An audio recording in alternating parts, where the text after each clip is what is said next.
Chapter 845. On the deserted main road of the Dalajan city, Arthas was riding on his loyal mount as usual, his beloved horse, Invincible, which had now become an undead warhorse. In Kuel Salis, he had an unpleasant experience. That ****starred, Darima was not content even in death. Instead of attacking him, he despicably attacked Invincible, using the high temperature of the sunwell to cut off one of its legs. This made him spend a lot of effort to refine the leg bone of the other undead warhorse with the power of darkness, and then connect it to Invincible. When Invincible was still alive, it died from a fatal injury caused by a broken leg. This made Arthas very unwilling to think back to that terrible moment many years ago. It was a very bad feeling. However, in the battle with the previous Elven King, the icy rage that was aroused by this matter was very helpful in defeating his opponent and successfully resurrecting Kel-Thuzad. The arrival of Kel-Thuzad made Arthas even more interested. Looking at him floating in front of him, from the Sunwell to Lordaeron City, and then to the Dalajan, the Lich seemed very quiet along the way. If this could be used to describe the Lich, a few days ago, it was Kel-Thuzad who conveyed the order of the Lich King, asking the Scourge army to come to this ruins filled with Arthas memories. Although Arthas had some doubts about the order, he never raised any doubts. It was only yesterday that Kel-Thuzad told Arthas about the true goal of the Scourge army, to summon one of the two commanders of the Burning Legion, Archimonde the Defiler, directly to the world of Azeroth. After hearing this news after an increasingly boring campaign, the former prince of Lordaeron was filled with curiosity and excitement. Because of the appearance of Duque, the Scourge army's sweeping momentum did not take shape. This was a sense of loss that even if they won, they would not be able to complete their mission. Suddenly, he thought that he could not completely suppress Duque now. If he had the legendary strongest warrior of the Burning Legion, Archimonde, behind him, would Duke Marcus still be able to stand proudly in front of him? Although they were both from Eredar, Archimonde and Kil'jaeden had completely different styles. Kil'jaeden preferred to use schemes. He did not hesitate to spend a large amount of time to achieve his and the Burning Legion's goals at the lowest cost. Archimonde, on the other hand, was the simplest form of violence. Even as a commander, what he loved the most was to personally go to the battlefield and inflict the most terrifying destruction on the enemy. He enjoyed the pleasure of destroying everything in front of him. This was also why the Demon King Sargeras, who was born as a Titan, and Kil'jaeden, who also had extraordinary combat power, rarely fought in the past 10,000 years. This made the other races more willing to believe that the Arkharans were the strongest in the Burning Legion. Thinking of this, the fallen prince smiled. "Take me there, Kel-Thuzad." The Great Lich replied respectfully. Arthas was very satisfied with the Great Lich's attitude. Even though the Scourge army had at most 3 Breaking Dawn Great Liches, he still found Kel-Thuzad the most pleasing to the eye. Antonidas lacked the self-awareness of being a Lich. Anastrian still hadn't given up on the arrogance of a former king.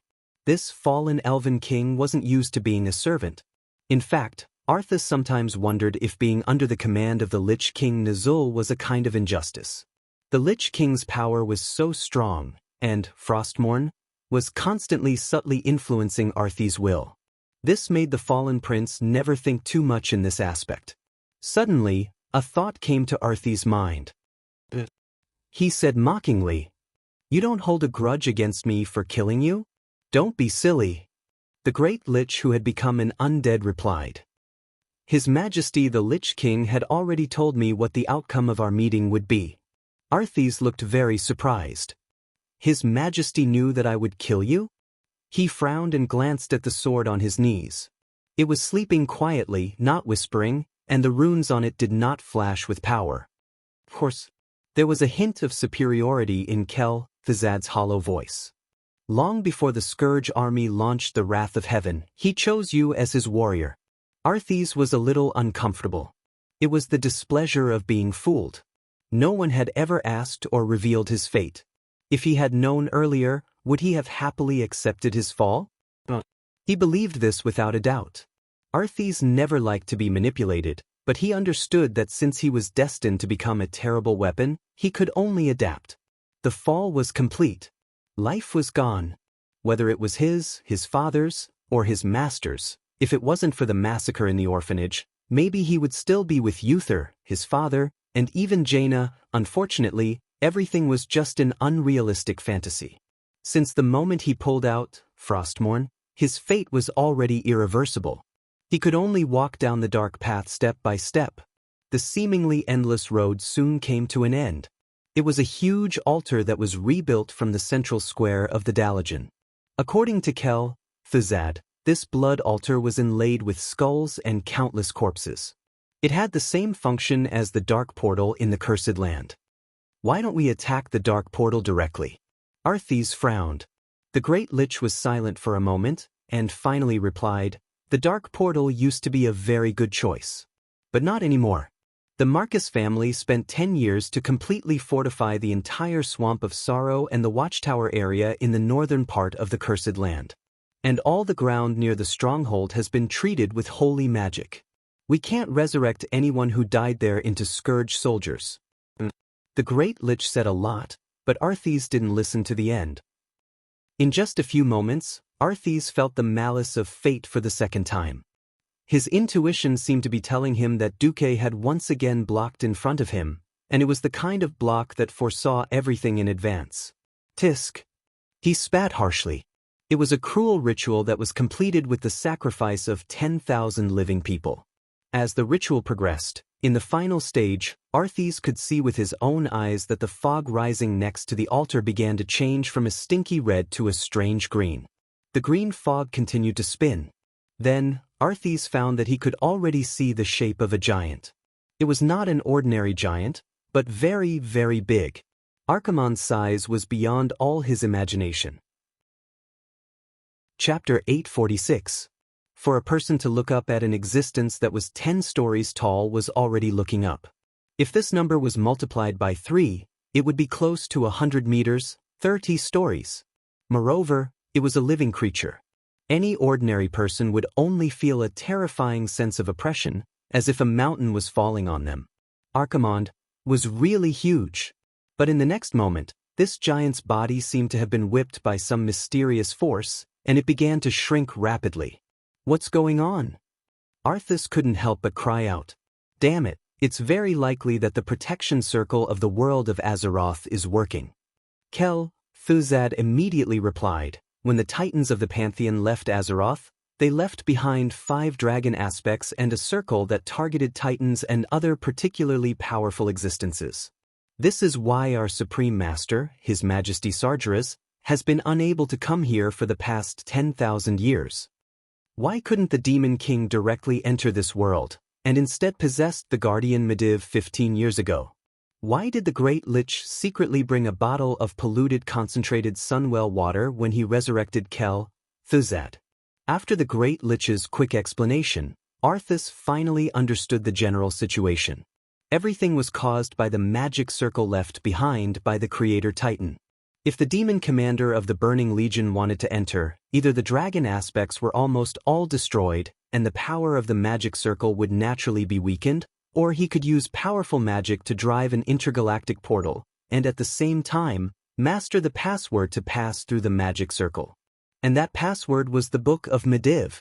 Thuzad spat fiercely, this is a little troublesome. It seems that the Book of Medivh we got isn't complete. Damn Antonidas, he actually left behind an incomplete password. That's another story.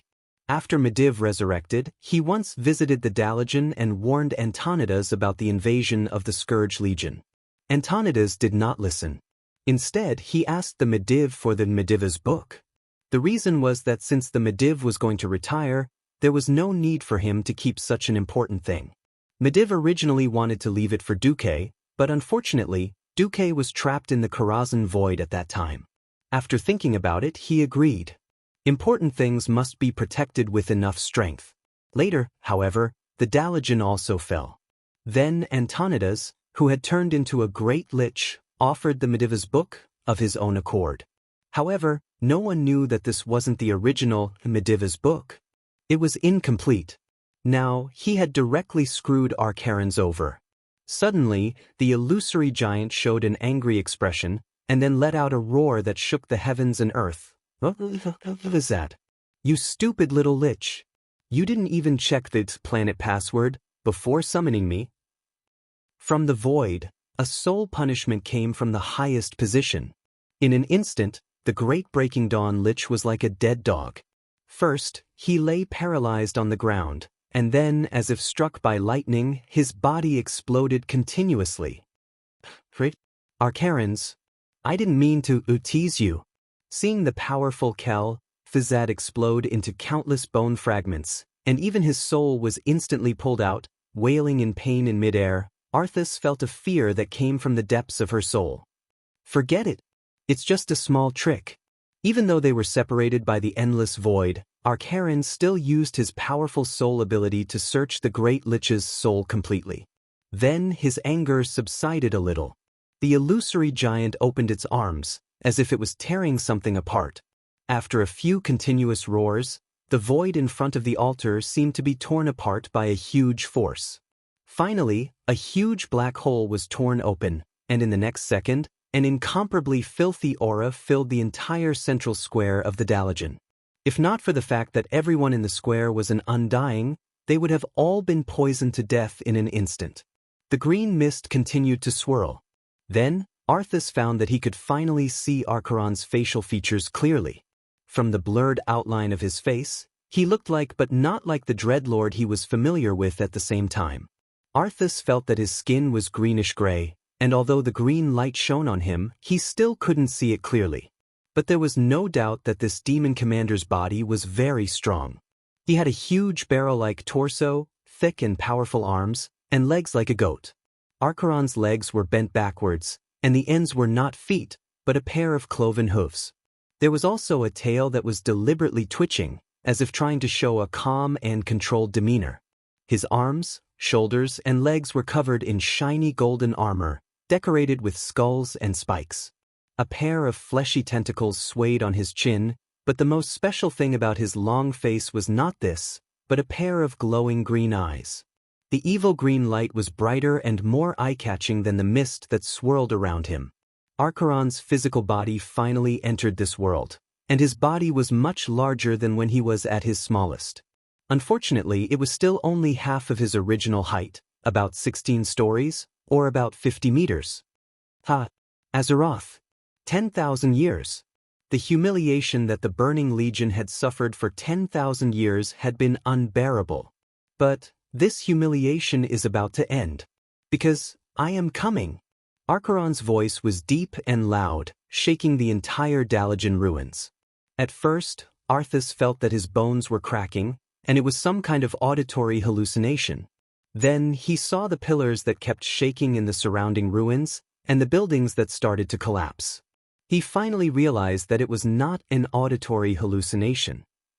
Even if he didn't want to admit it, he had to recognize that the demon in front of him, even if it was obviously weakened, was still far stronger than he could imagine. Arthas' neck unconsciously bent down, even if it was filled with intense shame and anger. Ignoring the fallen prince, Arcarans waved his hand again, and the great lich that had just been torn into pieces was perfectly pieced back together. Cultivate pays his respects to you. The great lich lowered his horned head. He was completely prostrated on the ground, not caring that his head had knocked into an unknown green pollutant. Great Arcarans, praise your mighty power. Praise your mighty power? You used your supreme power to forcefully open up the passage to this world. I hope that our next wholehearted service can slightly make up for the mistakes we have made. Arcarans waved his hand. Forget it. I can retain 50% of my power, which is already much better than the worst-case scenario I had imagined. This is enough. Chapter 847. Archimonde's words made Arthas and Kel, Fizad secretly heave a sigh of relief. If it was kill Jaden, it would definitely be a very severe punishment. Archimonde glanced at the two little bugs in his eyes and did not pay much attention to them. After all, even if they were pawns, they were still Kill Jaden's pawns. Since they were pawns he borrowed from Kill Jaden, it would not be good to break them. Archimonde spat out a mouthful of turbid air from his 2 huge nostrils and said nonchalantly, "It doesn't matter. Even if it's only half of my strength, it's enough. In this world, I am invincible." Ha! His wild laughter once again caused the entire Dalagen to shake. Many elite cave demons were suddenly sucked into the ground and squeezed to death in the cracks caused by the rupture of the ground. Archimonde was venting his joy and madness. In the midst of his laughter, the evil green light began to spread out endlessly. The earth trembled. Beside the kneeling Arthas, invincible, anxiously turned around and raised its front hooves, as if trying to avoid touching the ground as much as possible. Arthas tilted his head slightly and looked at the city of mages from the corner of his eyes. Once upon a time, those towers were the most beautiful at this time of the day. They shone brilliantly in the darkening dusk, magnificent and magnificent. But just as he was immersed in his memories, a deep explosion suddenly sounded. The tallest and most beautiful tower in the city suddenly collapsed. That was Antonida's mage tower. Originally, as a great lich who joined the Scourge army, his mage tower was allowed to be preserved. But as Antonida's soul was destroyed in Quell, Delas, this mage tower became an ownerless object.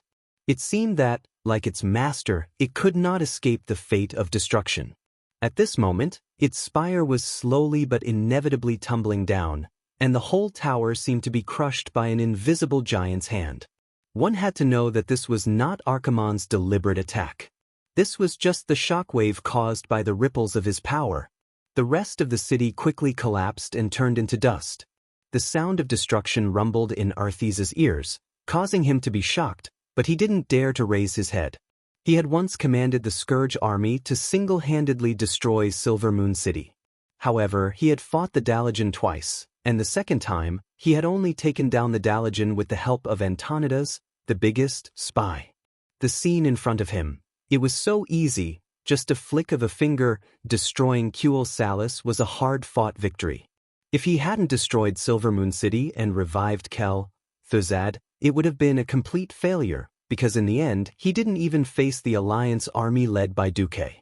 But now, it seemed like Archimonde could easily destroy any magnificent human city, and he didn't even need to be there personally. The disparity in strength was simply too great. Following Archimonde's maniacal laughter, Arthas's most elite Scourge army was also finished. 500 Death Knights, 800 Liches, over 10,000 elite skeleton warriors, and some elite ghouls. There were countless cannon fodder. Only God knew how many would be left in the end. This scene made Arthas's heart ache a little, but he didn't dare to show it. "Alright, as long as you're happy, Master's colleague." Kill, Jaden loved to settle scores after the fall, making people feel like they were better off dead than alive. Archimonde was the other extreme. He was completely single-minded, and as long as he ignored it on the spot, then it would be fine. Just as Archimonde was laughing wildly, there was a small interlude. Antonida's mage tower, which was supposed to be in a state of destruction, seemed to have triggered some kind of defense mechanism, and it actually attacked on its own. The bright arcane light attracted the attention of most of the strong people in the city almost immediately. Lightning. The flash. The lightning that split the sky was so sudden that many of the strong people only managed to react and subconsciously cast a defensive spell on themselves before the attack arrived. Who would have thought that the target of the Mage Tower's attack was not any of them, but the demon commander Archimonde? Archimonde's response caused Arthas and Kel, Thuzad's eyes to widen. His response was no response at all. That was an all-out attack that gathered an unknown amount of Breaking Dawn Mage Tower's mana. Even Arthas didn't dare to take that terrifying amount of mana head-on. However, after the huge explosion, Archimonde tilted his head and didn't seem to be affected at all.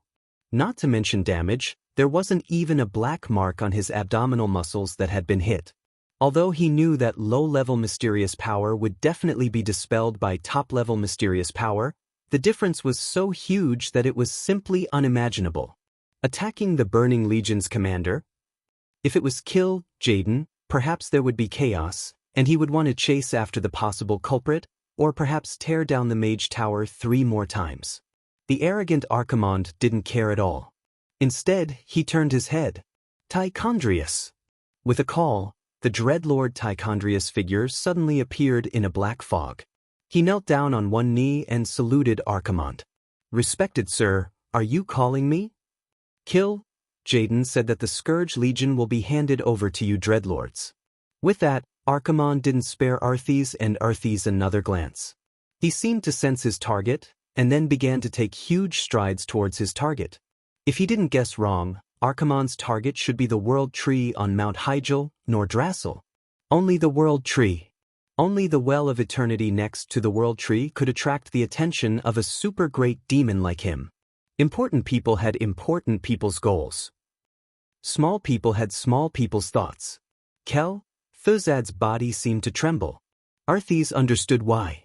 For the Burning Legion, he spent more than 10 years in Azeroth, accumulated his strength in one fell swoop, and finally succeeded in summoning Archimonde's Lich King. Nazul was ruthlessly abandoned the moment he succeeded. Perhaps in the eyes of the mortals of Azeroth, Nazul was an incomparably terrifying Lich King. However, in the eyes of the Burning Legion's commander, Nazul was perhaps just an unimportant chess piece. Arthes pondered over Archimonde and Tichondrius, thoughtfully touching his chin. On his knee, Frostmourne coldly glowed. Almost at the same time, in Stratholme, Duque let out a scream. His face was ashen, and he couldn't control his emotions at all. F***CK. A Breaking Dawn attack. It actually didn't work? Then what's the point of me cultivating so hard? Chapter 848. The final blow of Antonida's Wizard Tower was naturally Duque's doing. If Duque could control the Wizard Tower once, he could control it a second time. Not to mention that Antonida's was no longer there. It seemed like Duque was a coward. No. Someone like Duque, who took the overall situation into consideration, was cautious, and seriously checked whether the original history was reliable. He was really the only one in the world. Chicken and eggs. Eggs hitting a rock. You won't die if you don't look for trouble. Adjectives like these all described the same situation, overestimating one's capabilities. Duque never thought that this kind of thing would actually happen to him and the Alliance one day. Immune to magic. Invulnerable. This was simply the legendary invincible overlord body. The real version of Azeroth had gradually drifted away from the world that Duque was familiar with. Of course, this was also due to Duque's efforts. However, the system could not determine how much the world matched. Duque, who was already deeply rooted in this world, still had to muddle along. If he did not kill Archimonde and let him kill the World Tree, once the Burning Legion succeeded, his days would be over. What to do? This was a very challenging thing. The original Archimonde had looked for trouble by climbing the World Tree, and then was killed by the collective self-destruction of the Night Elf version of the Elf Pet. Elves were ancient souls living in the Kalimdor forest. Legend had it that they were actually the souls of the dead Night Elves. Elves and Night Elves lived in harmony and served the ancient trees. They could turn into various trees and grow into living buildings. For Duque, the most amazing thing about the elves was their self-destruction skill. Miraculously, ordinary people were immune to the self-destruction of the elves. Only professionals who had mastered magic and summoned creatures would be injured by the self-destruction. The self-destruction would consume the mage's magic power, which was commonly known as mana burning. As for summoned creatures, it would cause a huge amount of damage. According to history, Archimonde was clearly defined as a summoned creature. Calling it a summoned creature was a bit inaccurate. To be more precise, it should be a soul or creature that did not belong to this world. However, the damage from the fairy's self-destruction was also limited. Before heavily injuring Archerons, the little sprite, who had no attack power and slow movement speed, would just be sending herself to her death. Only when Archimonde was on his last breath would the little elf be able to send him on his last journey by self-detonating. Alright, the problem was back to square one. For example, Archimonde was a huge, invulnerable super demon with sky-high physical defense. How could they beat him half to death? Duque didn't just have a toothache. His eyes hurt. My ears hurt. His heart ached. The pain in the ass. There wasn't a single part of his body that wasn't aching. A headache was a headache, But as a qualified commander, Duke still announced the important news of Archeron's arrival at the first possible moment. During the military conference, the high-ranking generals fell into a deathly silence. Last time, Duque sent the Demon King Sargeras into the bottomless abyss. The most important thing was that Sargeras had only descended with his soul in order to bypass Azeroth's protective spell formation. This time, it was Archimonde's true body that had descended. Although they did not know how strong he was, after seeing the images of the Dalajan ruins, everyone was still livid. Turalian stroked his increasingly fluffy beard. Do we have a chance of winning against such a monster? Mograine suddenly slammed the table. This is our world, our country, our homeland. Even if the chances of winning are 0, we must stand up against evil. Sidon advised, Alexandros, don't get too excited. No one can become a paladin if they don't have the heart to sacrifice themselves for justice. Our hearts are the same. Turalian is just wondering if there is a better way to get rid of this terrifying demon commander at the lowest cost. Abendis, who had just arrived yesterday, muttered, if we can get rid of it at a price, then that's fine. I'm most afraid that there is no price at all. No price was priceless. There was no way to get rid of it. Duque pondered for a long time, then finally made a decision. Ronan, I'll give you an important mission. I'll send you to the Kalimdor continent. I want you to lead an elite team and find a way to get in touch with the Night Elves as soon as possible. At the very least, warn them of the impending danger. Understood. Ronan nodded vigorously. His eyes were filled with undisguised excitement and passion. For Duque to give him such an important mission, this was undoubtedly an affirmation of him. He had followed that person for more than 10 years. He had grown up chasing after him. This was affirmation from teacher Duque. Ronan felt the blood in his veins surging. I'll let Lilith accompany you. You'd better choose a reliable paladin from the Alliance. Abendis was stunned, then raised his hand. You can let my daughter Bridget go. Her team has just suffered heavy losses and needs to be reorganized. Sure. Duque had no objections. It was decided. What about us? Mograine asked. A demon commander. This is at least a demigod existence. This is far beyond what the Alliance can handle. I'll think of a way to contact the Dragon Slumber Shrine. But before that, I hope that everyone can spread out to avoid being completely wiped out. When Duke said this, every general's mouth was filled with bitterness. To resist the Calamity Army, the best way was to stick together. Only the strongest formation and the tightest defense could resist the Calamity Army's endless stream of undying. To avoid the Archerons, the safest way was to spread out. Only then could they avoid being wiped out all at once. This sounded like a self-defeating paradox. The alliance formed by all the kingdoms in the Eastern Kingdom actually had to beg the Archerons to go to the more important Well of Eternity and not come to their territories. How sad. Every general's heart was filled with grievances. Duque waved his hand. Alright, that's it for now. I'm going to find Lothar. Ashbring is not bad, but I still need to buy more insurance. Mograine was stunned for a moment, then nodded. His right hand unconsciously touched the huge hilt of Ashbringer. There was no first place in literature, and no second place in martial arts. As a powerful warrior of the Alliance and a powerful warrior with a godly artifact, Mograine was too embarrassed to compete with Lothar, who was in poor health, because of his faction. However, Mograine still wanted to know, and he had thought about it countless times. Between his Ashbringer and Quell Zarum, which artifact was more powerful? It seemed like there was a chance now. Chapter 849. Duque left Stratholme and used the teleportation portal to arrive at the South Sea city-state. The teleportation portal was on a hill by the sea. Duque had arrived in a hurry and didn't even have time to inform them. Hence, when the mages guarding the teleportation portal saw Duque's face, they were stunned for a good 10 seconds. The Alliance's magic imprint was on the other side of the teleportation portal. It wasn't a predetermined teleportation, but the teleportation level was too high, so they couldn't help but tense up. The mages guarding the teleportation portal even called over the captain of the mages in charge of defense. However, when they saw the face on the other side of the teleportation portal, they still felt as if their brains had crashed. The legendary hero and commander of the Alliance, Duke Marcus, who had fought 3 consecutive battles at the Dark Portal, had teleported over just like that? There was more than one accident. Near the teleportation portal, a young man dressed like an ordinary knight apprentice suddenly revealed a surprised expression. Uncle Duque? This time, even Duque's mouth turned into an O shape. He cried out involuntarily, "William?"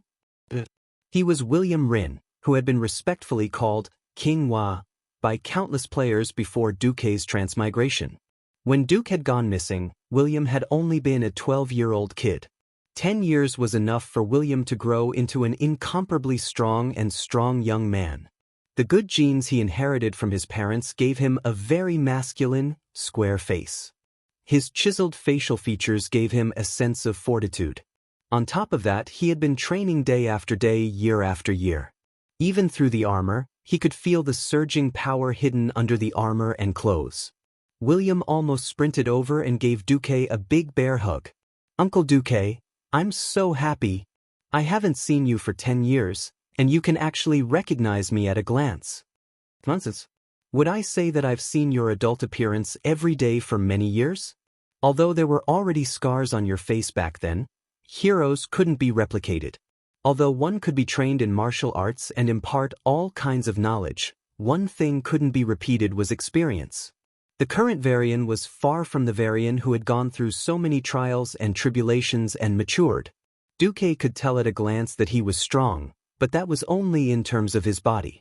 Duque was very happy to see William, and he patted his back hard. "Brat, I'll recognize you even if I turn into ashes." "Uncle Duque, why are you here? We haven't received any news." "I was going to ask you the same thing. You're the king of Stormwind, and yet you've come to the front lines dressed like this. What is this?" William's face fell. It was only then that he realized that he had secretly come here on a boat without Lothar's knowledge. Little did he expect that before he even saw the Calamity Troop, he was too excited to see Duque. Duque smiled. He didn't need to pay special attention. He already saw a large group of guards in the surroundings. This hothead didn't realize that there were at least 20 Wang family guards and MI7 bandits around him. All right. If Lothar asks, tell him that I asked you to come to the front line for training." William's eyes lit up. "Uncle Duque is the best." "Yes, where's Anduin? I heard that he came back after recovering the Earthy Highlands," Duque asked. "Her Majesty Queen Menethil and Marchioness Barov came today. Uncle Anduin went to meet them anxiously." Duque's eyebrows twitched. "What kind of wind is this? Why are they here?" Suddenly, Duque thought of something. "William, you just arrived?" William shrank his neck. Actually, I begged Marchioness Barov to bring me here. I just came ashore." Duque frowned hard. "Come with me, we're going to look for Anduin. Something big has happened." "Something big?" William shivered at first, and then his eyes lit up. He was a rookie who had never really experienced war, but he was also a young man who had grown up under the halos of Anduin and Duque, the 2 legendary figures of the Alliance. He longed for the name of a hero. Almost as soon as he heard the word big, he felt the blood in his body boil. The group of people strode towards South Sea City, the central hub of the South Sea City-state. After more than 10 years of remote management, Illusia had turned South Sea into a commercial city with 50,000 residents and a floating population of more than 100,000. After the 3rd battle of the Dark Portal, a large number of refugees and civilians were sent away, and then a large number of reinforcements from the Iron Furnace Fort and Stormwind City came. This caused the South Sea City-state to have 300,000 soldiers and civilians on the line of defense. Looking at the city that had been militarized, but still retained a large number of traces of commerce, Duque suddenly felt a little dazed. Could Illusia have turned this city into the new Alterac? Along the way, there were soldiers from Stormwind City everywhere. They had long heard of Duque's return, but this was the first time they saw Duque in person after Duque's return. The rookie recruits were shocked to see their commanding officers and their commanding officers' faces filled with surprise. They immediately put down what they were doing and saluted the group of people in the middle of the road. Then, almost subconsciously, they followed. That's Lord Duke Marcus? Yes. The Lord Marcus who saved millions of people in Stormwind City. Yes, Valentine's Day was also invented by him. With a child, Mary has no choice but to marry me. Most of the rookie soldiers who remained in the army more than 10 years later were already in the middle and upper echelons. The respect that the corps members had for Duque quickly infected the recruits who had grown up under Duque's name. Many of the recruits were orphans from back then. Thanks to the comprehensive welfare system that Duque had introduced, as well as the establishment of a large number of militarized orphanages, the tragic situation of a large number of young children dying by the roadside was avoided. When they found out that the person leading the group of people in the middle of the road was Duque, many of the recruits couldn't help but burst into tears. William looked at all this in shock. He secretly clenched his fists and told himself that he would become a great hero like Duque in the future. He would become the one respected by the people. As if sensing William's thoughts, Duque stopped in his tracks, turned around and smiled. William. Don't worry, you can do it too. You have the potential. I believe that you will be greater than your father, than Anduin, and even than me. William subconsciously stood at attention. He puffed out his chest and sucked in his stomach. Perhaps in his previous life, he was the almighty king who led the alliance. But in this life, he was still a young man who needed encouragement and guidance. After arriving at the majestic military fortress of the South Sea City, Duque was immediately led in by 3 knights after reporting. After pushing open the heavy door, Duque saw 3 familiar faces with pleasant surprise. Chapter 850. Although Duque really wanted to look at Kalia and Elugia's faces, Lothar was too eye-catching. The handsome Lothar of the past could not survive the passage of time. Lothar, who used to have long, elegant, wavy hair, was bald. The Mediterranean Sea above his head was extremely bright. As soon as he opened the door, Duque's eyes were dazzled by the light. Please forgive me for being immoral or having a low threshold for humor. Just as Anduin opened his arms and was about to hug him, Duque, the jerk, actually held his stomach and squatted down, laughing maniacally in front of everyone. Embarrassment was written all over the faces of everyone present. If someone else had done that, they would have been reprimanded long ago.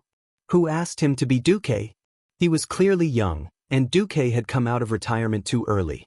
Hence, everyone tacitly agreed that Duque was of the same generation as King Lang and Anduin. The guards at the side also had strange expressions on their faces. It was as if they wanted to laugh but did not dare to. Anduin's movements paused for a second, and then he immediately pounced on Lin Li at a faster speed. That was not a hug. That was the standard clinch move in wrestling. Everyone seemed to be able to hear the crisp sound of Duque's bones. Help! Kill me! Anduin, you bastard! Put me down! Duque was very tall, and his physique was comparable to that of an orc warrior. The difference in physique, coupled with the fact that Duque deliberately went easy on him, made the scene look as hilarious as it had been more than 10 years ago. The onlookers all had a smile on their faces. Speaking of which, only such an incomparably harmonious relationship could allow them to believe in each other even after losing contact for 10 years. Even after Duque's return, he had not returned to Stormwind City even once before today. Stormwind still steadfastly supported Duque and cooperated with Duque's actions. It was finally over. Duque seemed to have been put on his shoulder, but in fact he was dragged to the conference room like a dead dog. Damn it! You're still so strong. Go ahead and be happy. I'm already over 60 years old, and the only thing I can brag about is my strength. Anduin's face was full of sorrow.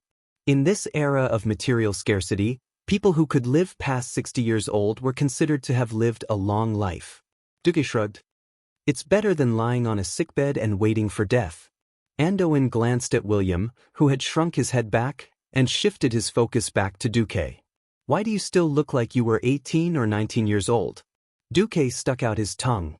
Do I have to tell them that the Red Dragon Queen has granted me immortality now? Anduin did not mind. Well, when I first met you, People often said that I looked like a young man in his 20s. Now, it's your younger generation's world. After saying that, he deliberately glanced at Kalia and Alucia, who had not taken their eyes off Duque ever since he entered the room. Andoin secretly sighed in his heart. Ordinary people could not even find a noble lady to marry, but Duque had it easy. When he heard that Duque had officially rejected Jaina, Andoin was not surprised at all. This was because the news that Duque had hooked up with Queen Kalia and the soon-to-be Queen, Sylvanas, had already spread like wildfire. Coupled with the Marquis of the Stormwind Kingdom, who actually controlled the entire South Sea city-state, Lady Alucia Barov, who also had hopes of establishing a new country, it was not an exaggeration to say that Duke had provoked the three queens at the same time. In times of peace, this might have been a war. Fortunately, the Calamity Army was invading, and no one thought about it in that direction. Andoin rolled his eyes. At most, if that bastard Duque wanted to escape from the marriage, Stormwind would protect him. However, business was more important now. Earlier today, there was a violent tremor in the Dalajan. The palace mages of Stormwind deduced that there might be a powerful existence descending. You should be here for this matter, right? The commander of the Burning Legion, Archimond. He has just descended in the Dalajan and is now heading west. He is expected to enter the Endless Sea from the South Flow coast or near the border of Gilnis. His target is most likely the Well of Eternity at Mount Hyjal in the Kalandor continent. With that, Duque played the footage he had recorded from Antonida's Mage Tower. He even emphasized that the attacks of Breaking Dawn mages were ineffective against Archimond. The entire audience gasped in astonishment. A combat power that could easily destroy a city single-handedly. Could this guy really be defeated? In the face of a super demon like Archimond, the power of mortals and the combat power of mortals were 1,000,000 times more laughable than ants. Should they be glad that Archimond did not directly cause trouble for the Alliance after descending? Or was this just the final countdown before the real apocalypse? Under the conference table, Alucia, who was sitting on Duque's left as Duque's vassal, secretly extended her small hand towards Duque. Duque did not refuse, and also used his left hand to secretly grasp Alucia's soft and slender hand. Women were sensitive, and in times like this, they especially needed comfort. Duque immediately held her hand, which made Alucia feel at ease and relieved. She could not help but shout in her heart. Duque did not forget me. Duque did not forget me. Duque did not forget me. Kalia, who was sitting opposite, seemed to be equally sensitive. She noticed the change in Alucia's expression, and from the movements of their shoulders, she could faintly feel the small movements under the table. However, she was sitting here as a queen, so she could only lightly purse her lips and pretend that she did not feel anything. Back to the topic at hand. William was truly fearless. He raised his hand and asked, "Is there nothing that we humans can do?" Duque said in a deep voice, "This is the reason why I am here. We already have an Ashbringer. But I still want to ask, how is Quell, Zarim? Also, if you want to fight against Archimond, your body might not be able to support you." Wait a moment. Andoin walked out of the conference room. Not long after, he carried a big sword that was still emitting a soft golden light even though it was sheathed in a huge scabbard. On the conference table, under William's excited gaze, Andoin pulled out Quell, Zarim. Golden light. Dazzling. That holy aura seemed to be substantial, and it surged towards them like layers of waves. Looking at it, it was easy to recall Andoin's heroic bearing 13 years ago, when he used this sword to cut through all the obstacles on the battlefield and annihilated the orcs. However, he did not know if it was an illusion.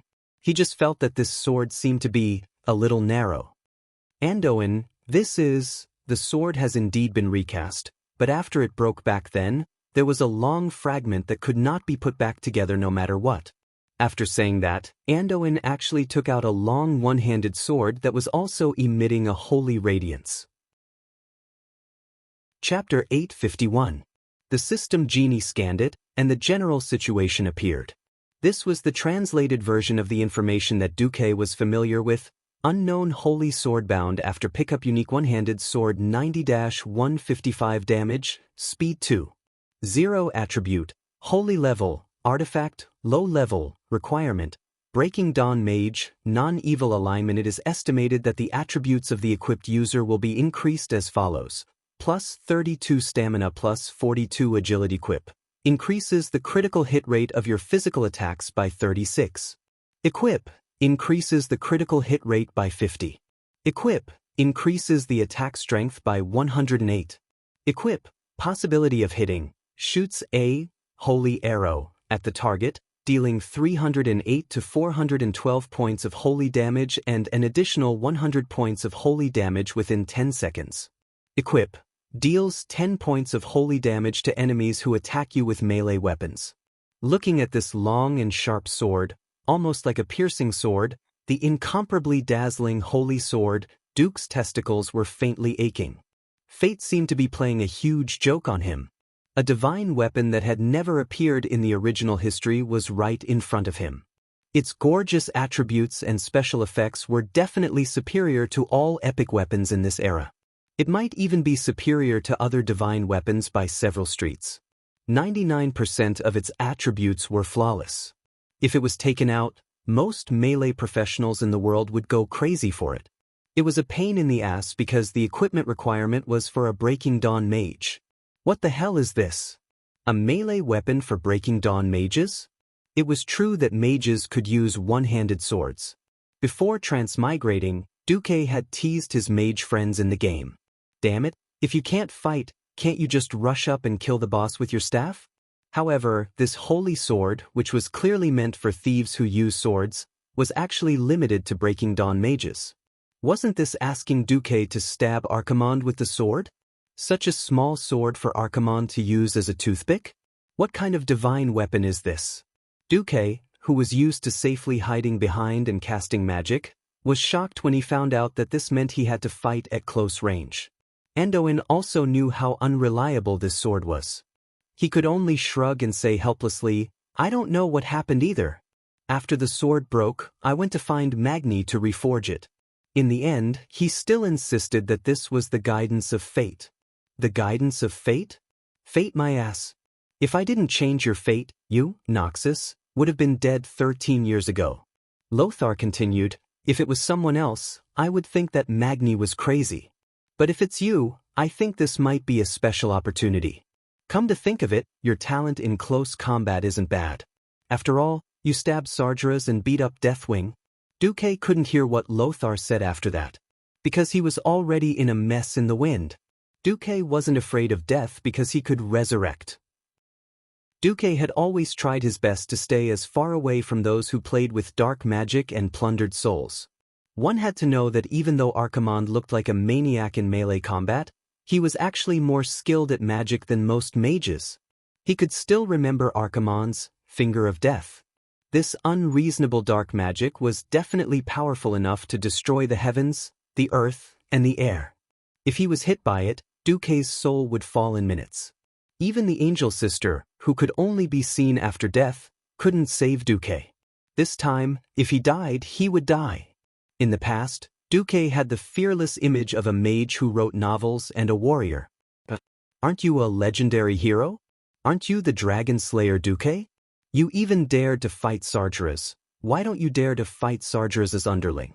When Duque rose higher and higher with all kinds of achievements, people would unknowingly have higher expectations of him. It was like a ruffian who became a hero, and people would praise him loudly. On the other hand, even if a hero slaughtered one evil dragon after another and saved countless people, people would only think of him when the next evil dragon appeared. For a moment, Duque almost wanted to abandon this burden. He had never been a true warrior. Even after transmigrating for so long and doing so many earth-shattering things, he was still an ordinary university student. He could be resurrected after losing his moral integrity, and he could sacrifice his courage at almost no cost. No one knew that because he was afraid of his soul being captured, Duque had been avoiding Ingang and other demon warlocks who were far more powerful than him. For example, he had never faced the demigod warlock ghoul, Dan, even once. Moreover, this time, he was no longer facing an enemy of similar strength, but a demon commander who was far beyond his imagination. It wasn't just him. Even Elugia, who was secretly holding his hand, grabbed his hand instead. She was clearly saying, "Don't go, that's the demon commander. Only a demigod should deal with him." However, Duque still held out his hand. It wasn't the left hand that Elugia was pressing down on. It was the right hand. He used his right hand to grasp the hilt of the unknown longsword. There was a bitter smile on his face. "I came for insurance. I just didn't expect this insurance to be myself." Anduin took a deep breath. "You're hesitating." Unexpectedly, Duque didn't deny it. "I thought you were a fearless and gutsy non-human monster." Duque was silent. However, Anduin walked over and patted Duke's shoulder under William's expectant and slightly disappointed gaze. He didn't face Duke, but spoke to William instead. "Don't worry, Anduin." "William, did you see that? A true hero isn't a fearless madman. Even the great hero in your eyes, Duke Marcus, would still be afraid, worried, and hesitant. This is normal, because only those who act like that are real people." Not only William, but even Duke's face was filled with astonishment. Anduin continued, "This is a crisis of the world. Who wouldn't be afraid when facing such an opponent? However, among 10,000 people, there would always be one or two who would stand up for various reasons. Maybe it's for honor, or maybe it's because of responsibility, or some other messy reasons. But these are not important.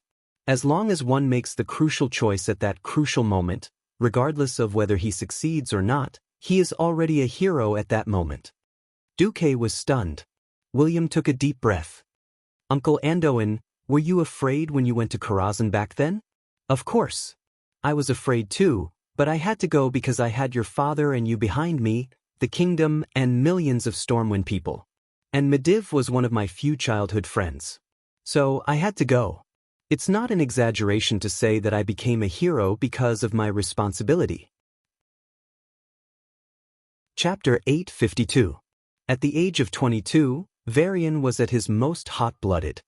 He longed to make a name for himself, and to one day become a hero on par with Uncle Anduin, whom he admired the most. It wasn't that he didn't like Duque, but that Duque was a mage after all, and they weren't on the same path. Anduin's words were a good wake-up call for Varian. He humbly lowered his head and bowed to Anduin.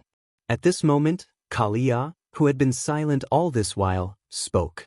Even though she had matured a lot, she still had the unique voice of a young girl. "Duque, is there anything else that Rotterdam can do for the Alliance?" Duque tapped the table lightly with his left index finger. If the unrecognizable course of history hadn't changed, then in less than 3 months, once Archimonde knelt down, the power that the Burning Legion transmitted to Azeroth would immediately weaken. By then, Lich King Nuzul would lose half of his strength. Logically speaking, waiting until then to counterattack was the most ideal. But doing so was a little too passive. First of all, this was on the premise that Archimonde had to kneel. If Archimonde was too powerful in this life, and really destroyed Mount Hyjal, settled the Well of Eternity, and destroyed the World Tree, that would really be the end of everyone. Secondly, the Alliance had preserved more vitality than in history. At least 2/3 of Rotterdam's elite army was preserved, which gave the Alliance more confidence. There would no longer be the Scarlet Crusade, which was cursed like a dog, and the slightly bitter Silver Dawn, which was praised by tens of thousands of people. Moreover, Kalia had become the queen. It would be too much of a waste if she was simply placed in the palace as a mascot. Just as Duque was thinking about it, he suddenly received a new message. It was a magical image sent by a mage apprentice who had sacrificed himself. In the image, Archimonde's huge body swept across the fragile Rotterdam continent all the way to the west. In the lands invaded by the Calamity Army, only all living things died, and everything withered. At least the land was still the land, and the forest was still the forest. The places that Archimonde passed through were all easily burned by the flames that flowed out of his body. The ground was sinking, and everything that could be burned was turned into ashes. Perhaps this was why they were called the Burning Legion and not the Devil Legion. In his heart, Duque cursed fiercely, "Damn it, since this guy can teleport here, why can't he teleport directly to Kalimdor? Although he was cursing, Duque still asked the officer who had sent the message in detail. The news he got was that Archimonde had already gone to the vicinity of Orson Farm in the Silver Pine Forest in the west of the Lordaeron continent. It is estimated that the gigantic demon will arrive at the South Stream coast by late tomorrow, the messenger reported. Duque pondered for a moment and gave his first order. Tell Dalin to clear the sea route. Don't come into contact with the Arcarans. Turning his head, Duque looked at Queen Kalia, who looked hopeful and eager for a quest. Please inform Mograine. Have Abendis and Turalian push the front lines back to the Sodoril River, then have Dathrahan and Mograine personally lead the attack on Caer Darrow. Caer Darren? Elucia trembled. She could never forget that place. After all, she had lived in Caer Darren for her entire childhood. Unfortunately, Elucia, that place has become the biggest base for the Church of the Damned. The Scourge Army calls it Scalomance. The Dark Dean, Jaden, has been continuously training Dark Acolytes and Necromancers there. Destroying that place is equivalent to cutting off an important source of manpower for the Scourge Army. Anduin snapped his fingers. He seemed a little happy. Not a bad idea. Also, that place is near the front lines. But don't they have 2 Breaking Dawn Great Liches? Shouldn't we? Duque shook his head. You don't know those 2 Great Liches well enough. A Nastrian isn't the kind of guy who is willing to follow orders and be a dog. Kel, Thuzad doesn't like to fight head-on. Before all his subordinates die, he won't fight. But just in case, I can ask Krasis to help attack Caer Darren. If anything happens, he can still hold on until I teleport over. Kalia smiled. Then I have no problem. What about us? William was a little excited. Call Magni.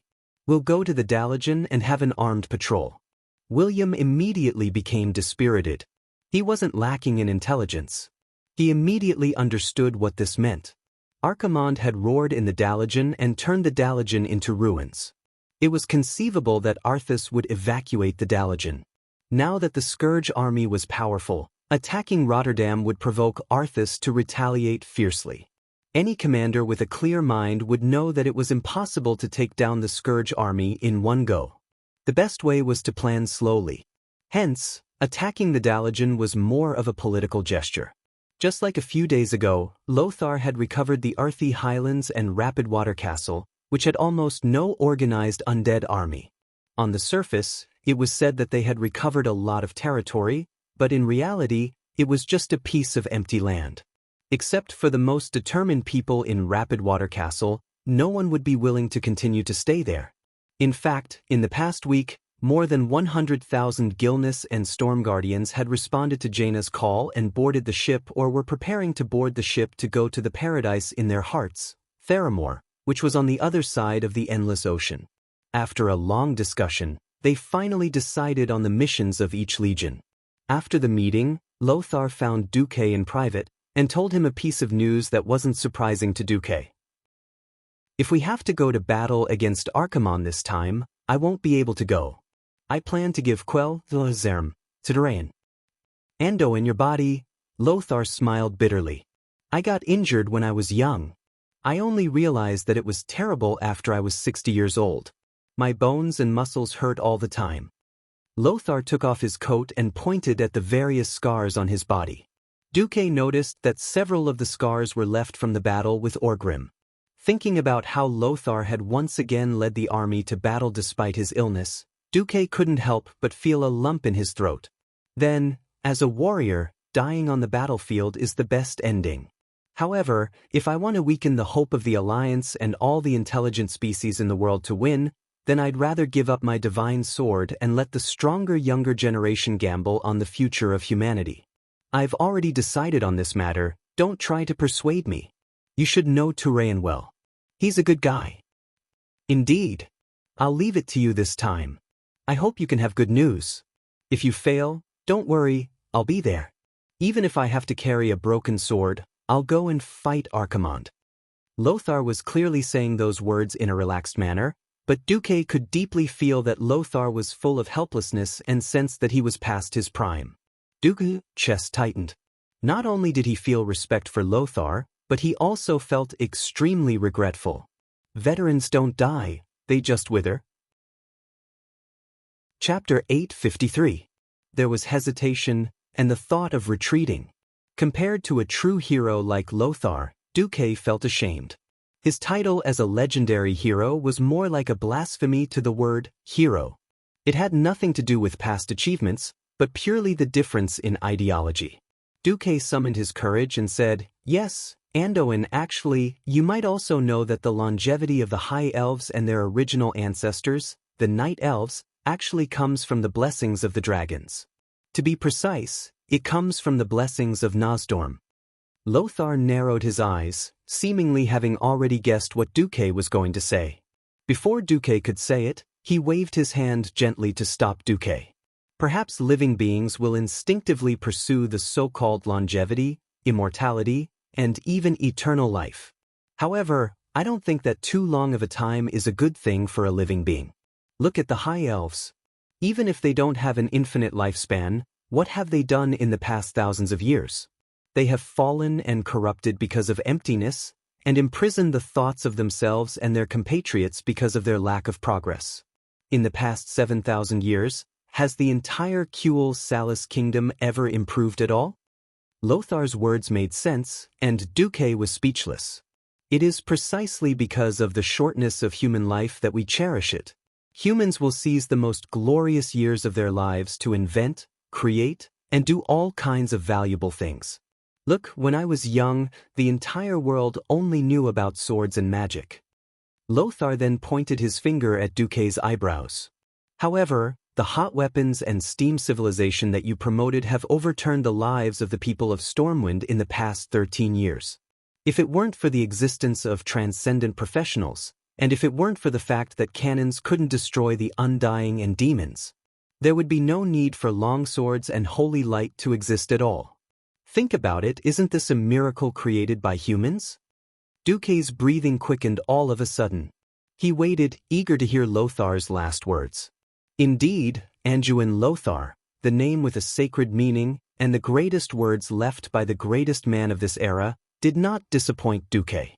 That is to say, life is great because it's short, life is glorious because it's limited. Duque was shocked to the point of being unable to control himself, as if a bucket of cold water had been poured over his head. Duque suddenly understood why Lothar would choose not to marry and would rather let the noble and great Arthi bloodline end in his generation. Noxus believed that there was no need for Thoradin the Great's bloodline to continue existing after a more inclusive and greater alliance. Suddenly he felt like crying.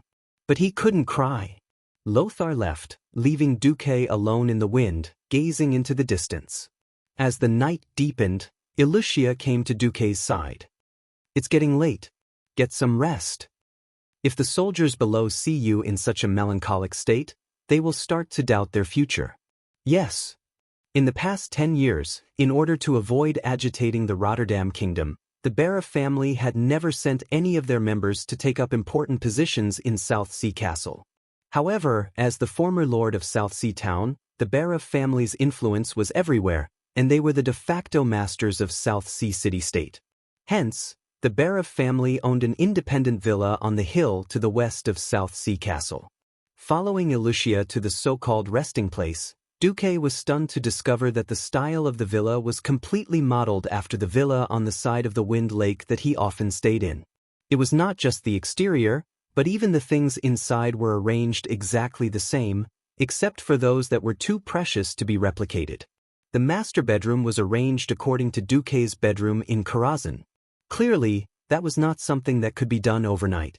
More importantly, many of the things in the villa were obviously Windrunner style, which was left behind by the two female owners of the Wind Lake Villa. In fact, she had even discovered and imitated many small details. If Ilucia was a jealous or narrow-minded woman, she would never do such a thing. What was effort? That was effort. Duque suddenly sighed. Ilucia was too good to him. In the 10 years that he had been missing, Ilucia had supported the entire Marcus family without complaint or regret, ensuring that his policies and plans could continue to be implemented, and even providing for all the expenses that his so-called fiancée, Gianna, had. When he had just returned, when his magic circuit was in a mess, she did not hesitate to split her soul and offer up her magic circuit to help him through the difficult times. When he rushed to the Dalajan to besiege Arthas for the first time, Ilicia endured the pain in her soul and rushed back to Stormwind City to organize the logistics of the army. This young lady of the Bara family, who had almost been completely ruined, had silently shouldered so much with her feminine body and weak shoulders. However, she had never been jealous of Aurelia and Sasha.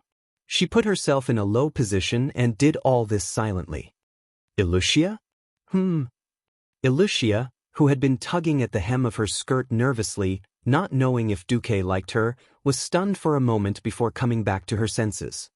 While I'm back, I'll first fix your magic circuit. No, your battle is imminent. You need more? Obviously, Ilicia had misunderstood. Duque did not say anything, but only deeply pressed his lips on hers. The woman's uneasy heart suddenly calmed down. Duque smiled. Don't you think that if you get your magic circuit back, it will be more convenient for you to open the portal to find me? Ilicia's face instantly turned red. From her cheeks to her neck, to her collarbone, to her half-exposed peaks, she was all bright red. Actually, I didn't mean to drag you down today, but when I think that I haven't really had you, and that I might lose you soon, I suddenly feel very scared.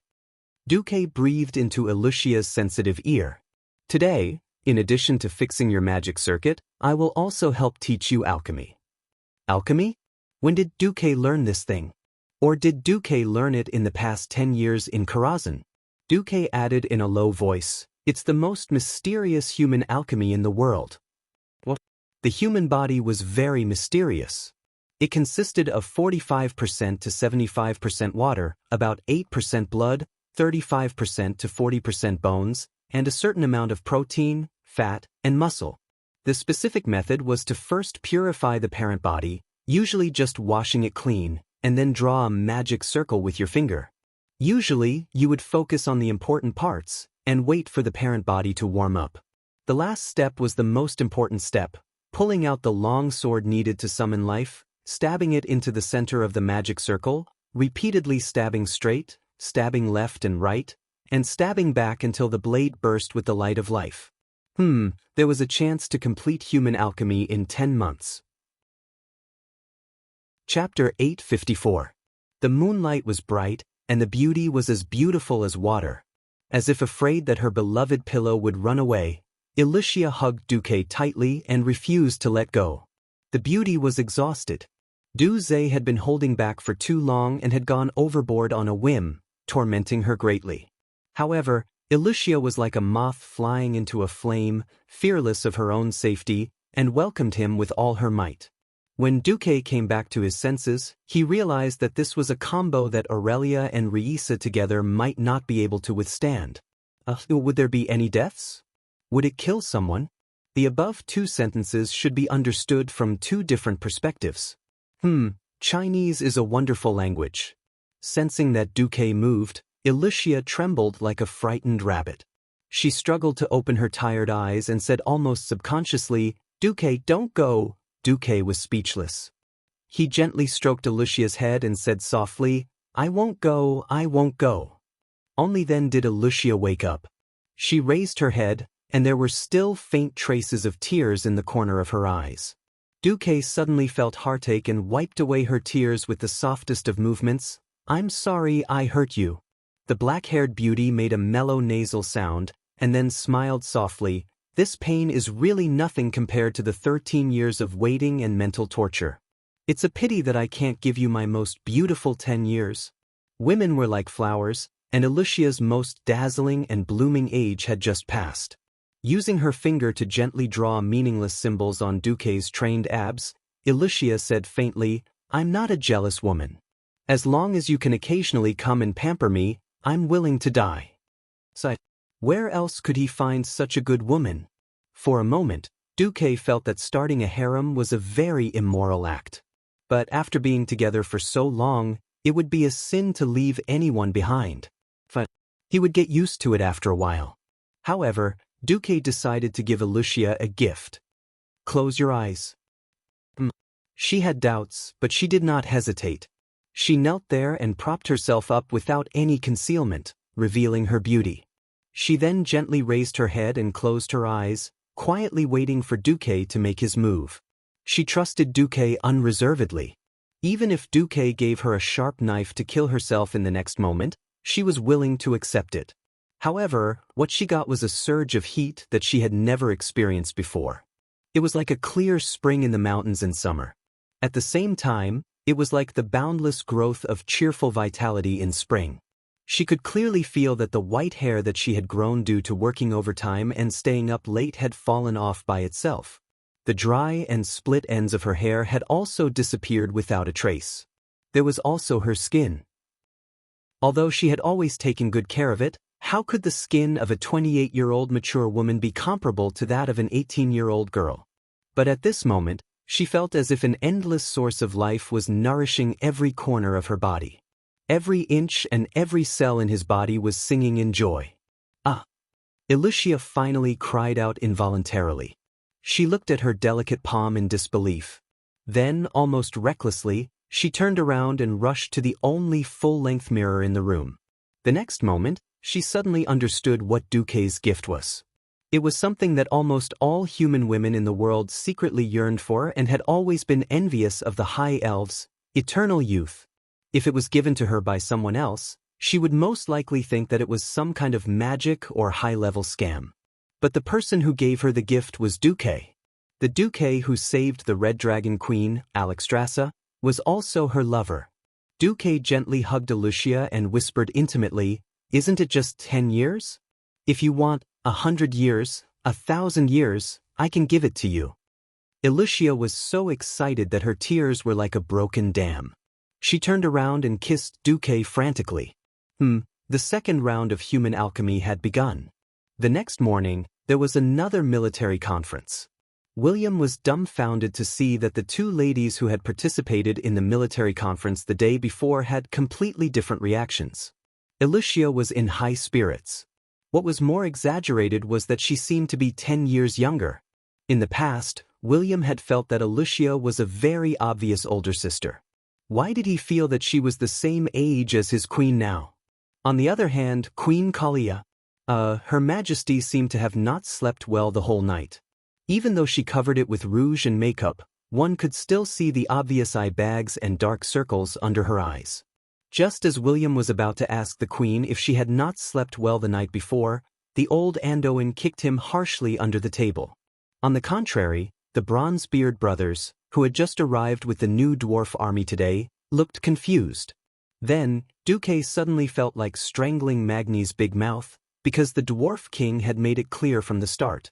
"Duque, what the hell are you doing now? How many queens have you offended?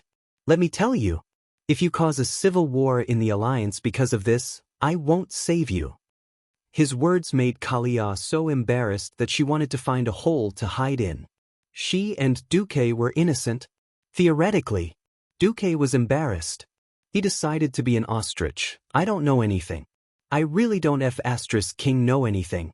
I don't care if you believe it or not, I believe it myself." Yes, the plan worked. In the following week, the alliance's two armies advanced at the same time. It was not considered a joint attack, but it was actually challenging the Calamity Army's bottom line. Without any obstacles, the alliance's southern army recovered the Dalajan ruins. Along the way, the number of wandering undead they encountered was only in the 4 digits, which had nothing to do with the Calamity troop. William went up excitedly and cleaned them up in a few moments. The boring victory made William lose interest. "Uncle Duque, will the Scholomance Academy resist more fiercely? If I had known, I would have gone there to take a look." "But there won't be any fierce resistance there," Lothar said with certainty.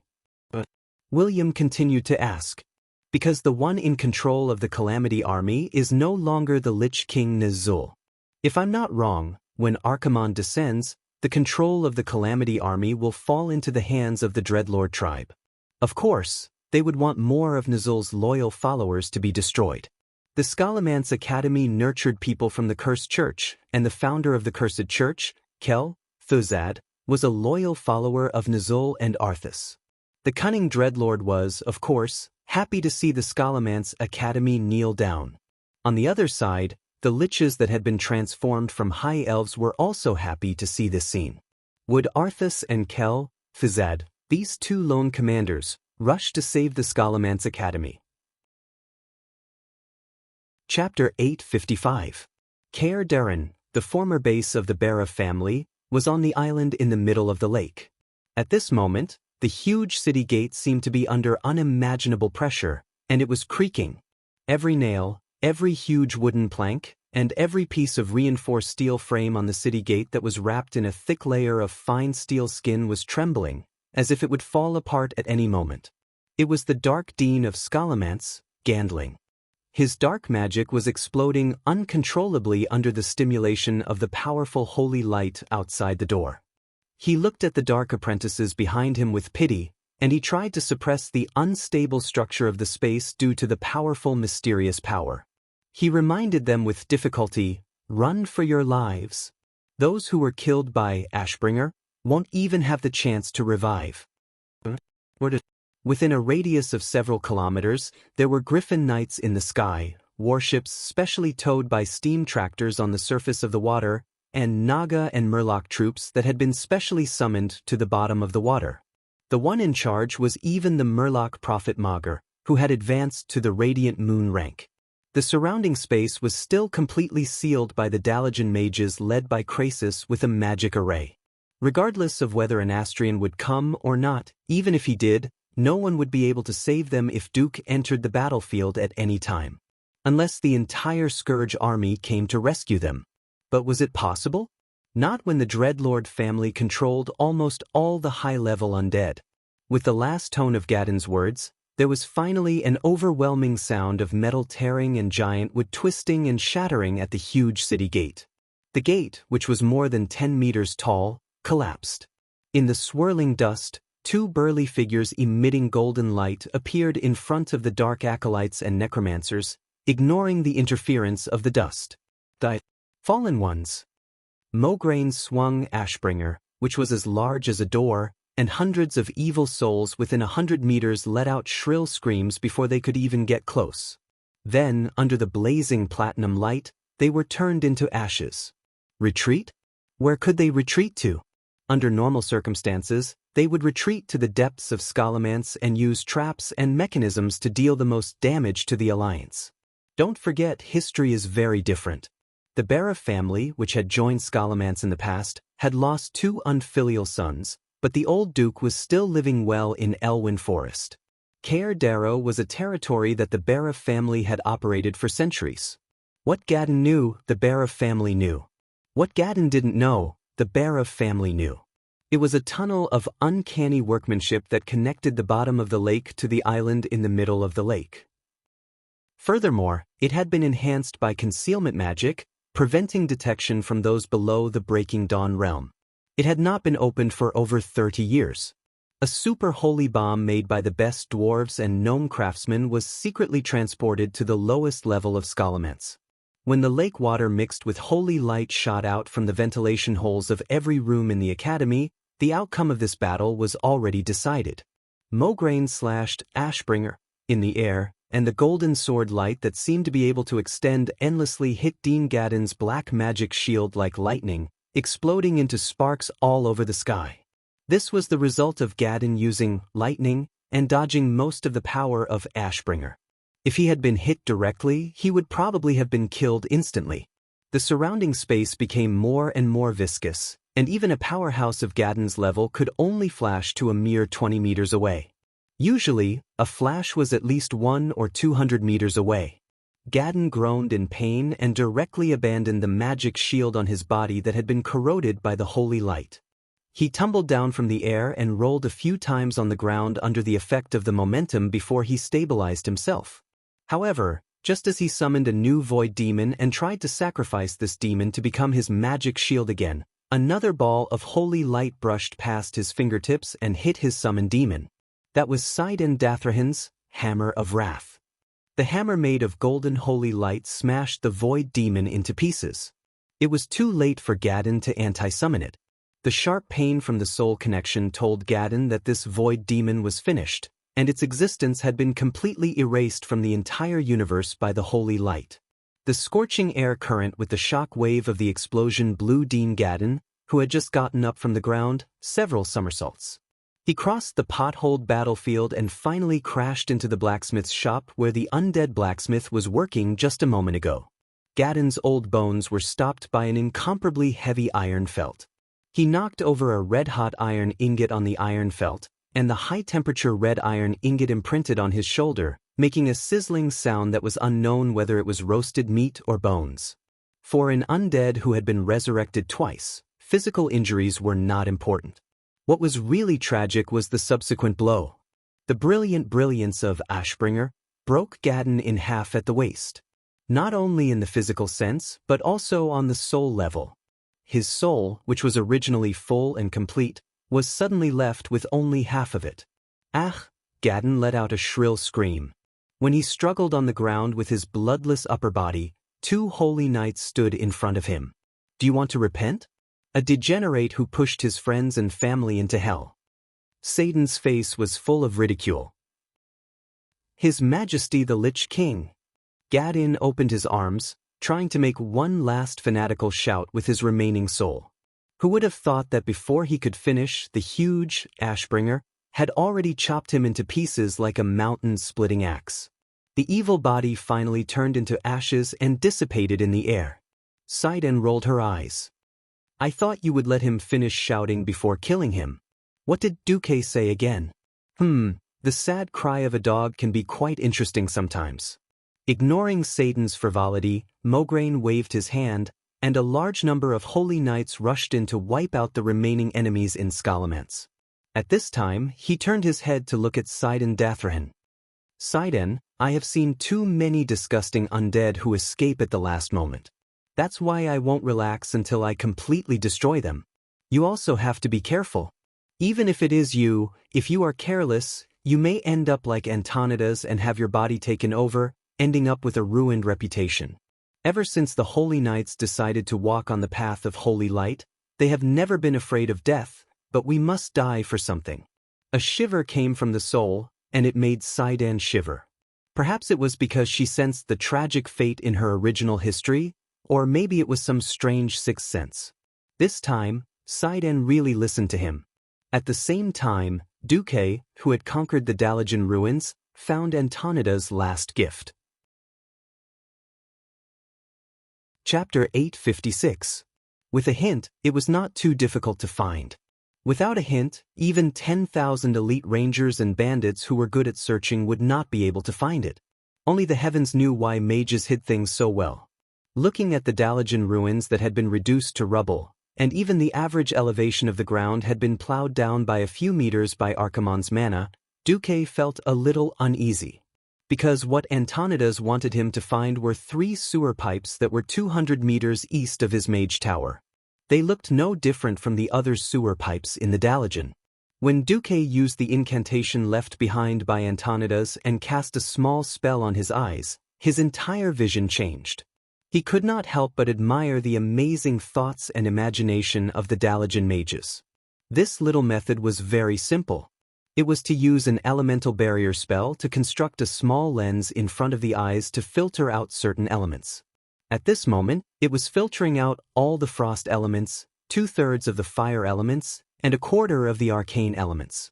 What appeared in front of Duque were 3 large arrowheads. Obviously, the focus of the 3 arrowheads was the treasure buried deep under the Dalajan ruins. It was an underground treasure vault that was 168 meters underground and covered by a layer of rock with a magical array. First of all, this depth was already insane. Secondly, it did not matter if it was dug out by the dwarves who were good at digging holes. The treasure vault had a perfect self-destruction function. Forcefully opening the treasure vault would only result in a floor full of debris. Duque, accompanied by Elugia who had recovered as a radiant moon mage, as well as Andoin, William, and the Bronzebeard brothers, sighed deeply and used a unique spell to activate the few remaining sewer pipes. Brian found that he could see through the ground and see the water pipes that were buried underground. The pipes were so bright that he could even see the surface of the ground, and they extended all the way underground. Brian was dumbfounded. What the hell? Brother, it's a pity that Muradin is not here anymore. If he was, he would definitely nag us for at least 10 years for missing out on this. Magni knocked his hammer lightly on Bulang's head. Fool. We don't have to keep it a secret. His spirit in heaven will see it. Duque didn't dare to speak at all. Was he supposed to tell Magni, I purposely didn't tell you that your brother is still alive so that you can turn your grief into strength so that you can focus on creating Ashbringer? Duque, who was a little conflicted, decided to find a chance to confess later. Alright, I'll send my doppelganger down first. Wait. Generally speaking, a Dalajan treasury like this is completely isolated from magical communication. Even if it's an avatar, how would it be able to send a message back? Duque smiled mysteriously. I have my own plan. Duke snapped his fingers, and a doppelganger that looked exactly like him appeared in front of everyone. Even its movements were vivid and lifelike. Magni's mouth gaped open. What the hell? Are all magicians this good at magic tricks? Bulang echoed, That's right, that's right. Almost at the same time, the two Duques spoke. Duque's doppelganger, who was walking towards the magic array that appeared, smiled. If other Breaking Dawn mages hear this, they might beat you up. The real Duque shrugged. Fortunately, you're my brother. I don't care if my magic is said to be the magic of wandering mages. The two dwarves' jaws dropped, and they couldn't close for a long time. Apart from the two dwarves, William was also shocked speechless. He turned his head and looked at Lothar with his young face. Uncle Andoin, are all Breaking Dawn mages so powerful? What should I do if I really have to fight a Breaking Dawn mage? Andoin touched the back of his head, only to realize that there were no hairlines on his forehead. He sighed awkwardly. No, regardless of whether he's a Breaking Dawn mage or not, it seems that Duque is the only one as perverted as Duque. As for fighting a Breaking Dawn mage, unless he has the skills of a pioneer warrior, there's no way he can fight now. Who knew that even Alucia was muttering softly, if Duke really had that many, we wouldn't have to fight so hard. Duque was speechless. He really didn't know if Alucia said that for him, or if she was just expressing her feelings. Antonida's magical defense array was very complete, and all types of magic were isolated. Once the doppelganger entered, not a single magic message could be sent out. Even so, Duque had a solution. After a while, a short and long knocking sound came from the depths of the earth. Of course, ordinary people wouldn't be able to sense such a weak vibration, but the system elf could. A simple Morse code would solve the problem. Short, this is S. Short, long is A. Short, long, yes is F. Short, is E. Safe? Duque said in a language that the others couldn't understand, causing them to be stunned. It was still Magni who was the most sensitive. He suddenly raised his hand and shouted, Wait, your doppelganger uses knocking to send signals? Is it Morse code? Of course, Duque answered instinctively. Magni immediately took out a loudspeaker and placed it on the ground, pressing it to his ear. He even made a shoo gesture for everyone to be quiet. His third brother did the same. The two respectable dwarves huddled on the ground, listening to the weak sounds coming from the depths of the earth. It had to be said that when it came to digging underground, dwarves were first-rate experts. There's really a sound, although it's very weak. Magni was the first to shout. Heavens! Why didn't we think of this before? Metal conducts sound better than metal. In the future, we can rely on knocking on the rails to send the signals we set. The magical Bulang understood by analogy. We don't have to be exploited by those greedy human magicians anymore. Last time, that bastard said that my spies told me that my precious daughter was hanging out with a charcoal-like dwarf. He even dared to charge me 500 gold coins for this information. I only found out later that my spy didn't send such a message at all. Magni was indignant. Duque looked constipated. In fact, he really wanted to tell Magni, your precious daughter is really like a charcoal-like dark iron dwarf, and it's F** King true love. Now, Duque didn't dare to complicate the issue. The alliance was already annoyed enough. He didn't want another battle between the Bronzebeards and the dark iron dwarves, at least not now.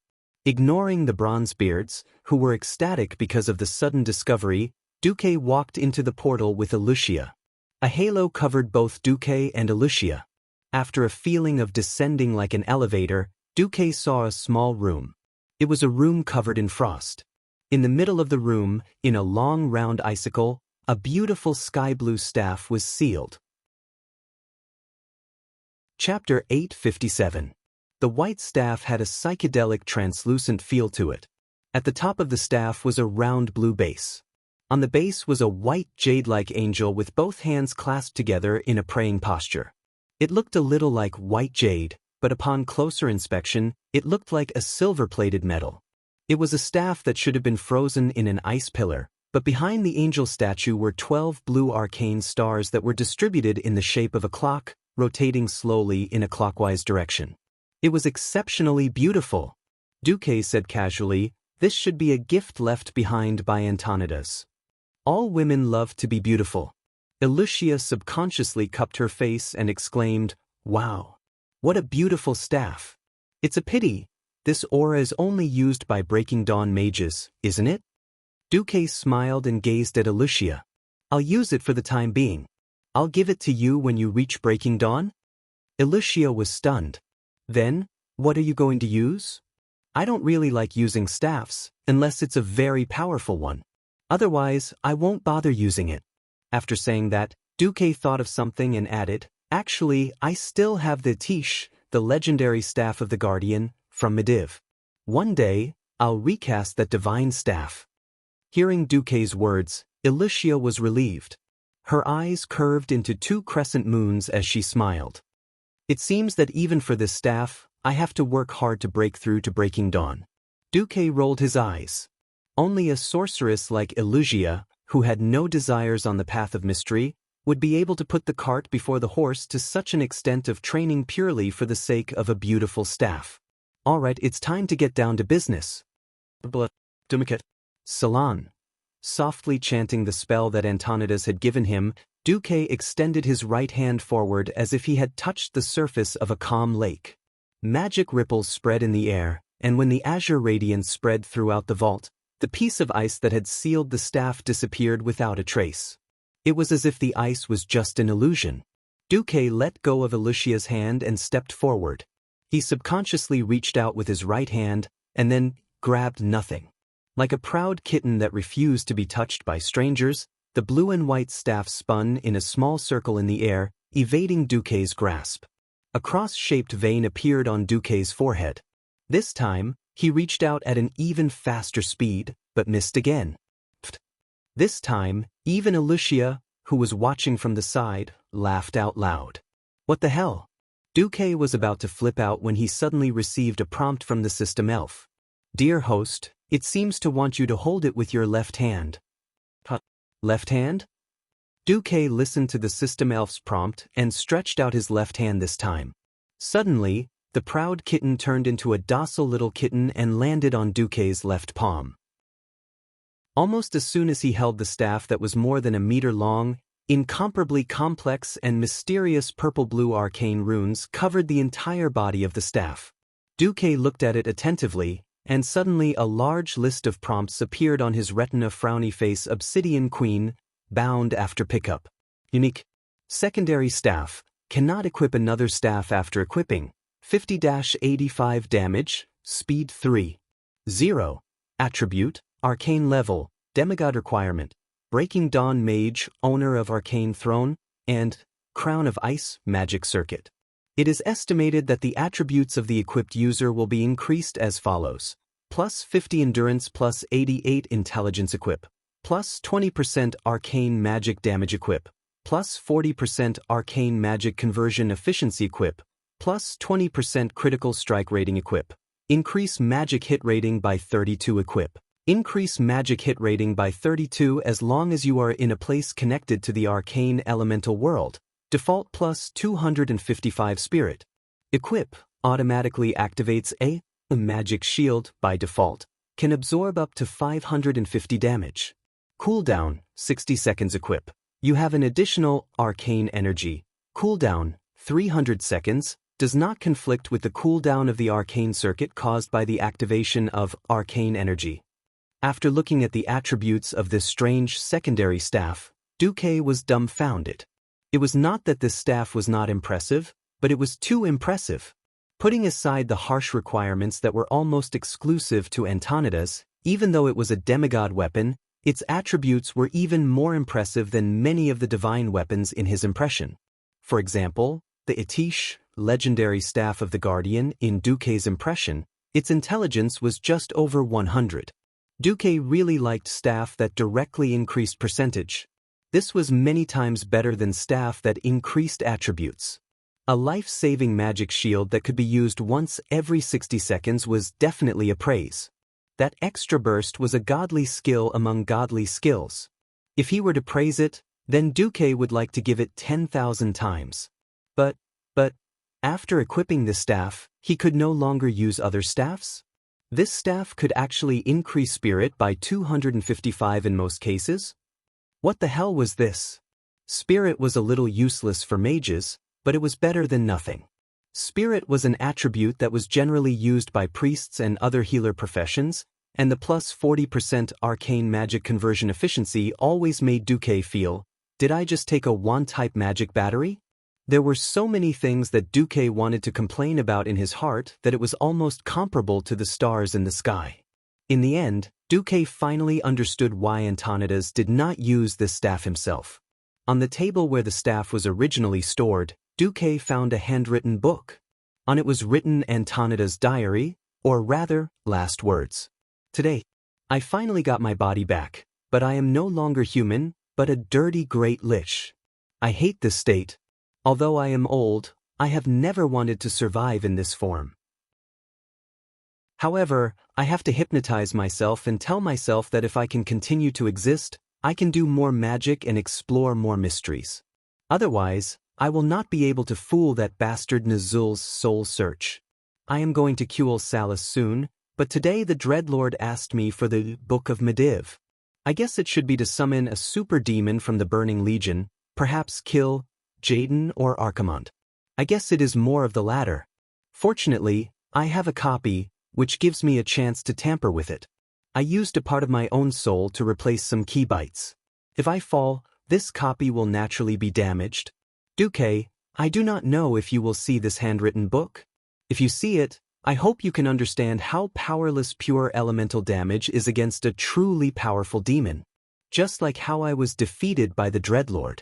You need to highly concentrate your magic, otherwise you will not be able to harm these great demons. Perhaps my path is wrong, but at least there is hope. Chapter 858.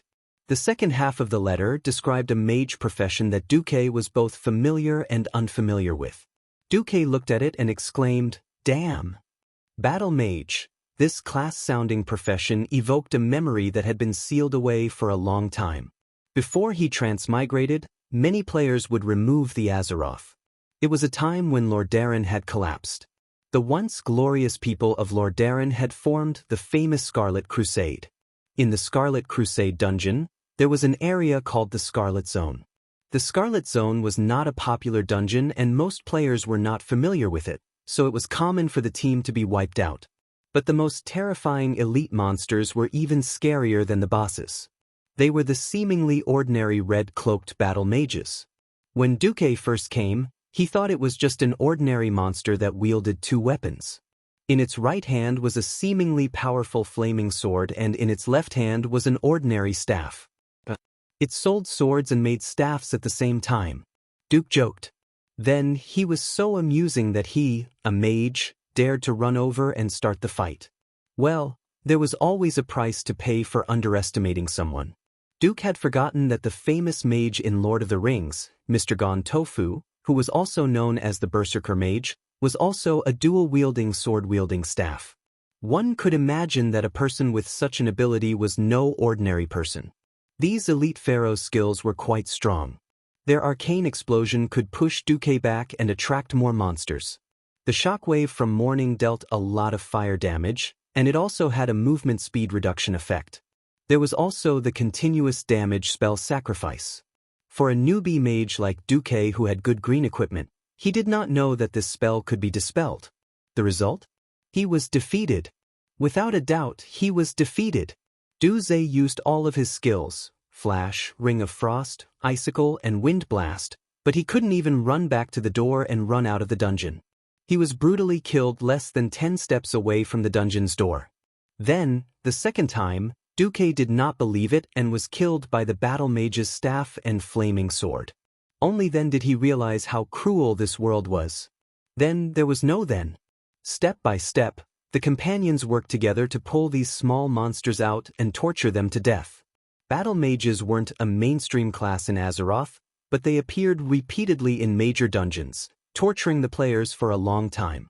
Looking carefully, Battle Mage could actually have a part-time job. After thinking about it, Duque was speechless. Alright, this was the real world after all. There weren't as many rules and regulations as in the game. Just like the first generation of holy knights back in the day, they were all either priests or warriors. In fact, they didn't forget their own profession skills. In a sense, this was considered a part-time job. Duque pondered for a moment and smiled. Antonidas actually asked me to take on the role of a battle mage? What was this? Alright, this can barely be considered a path.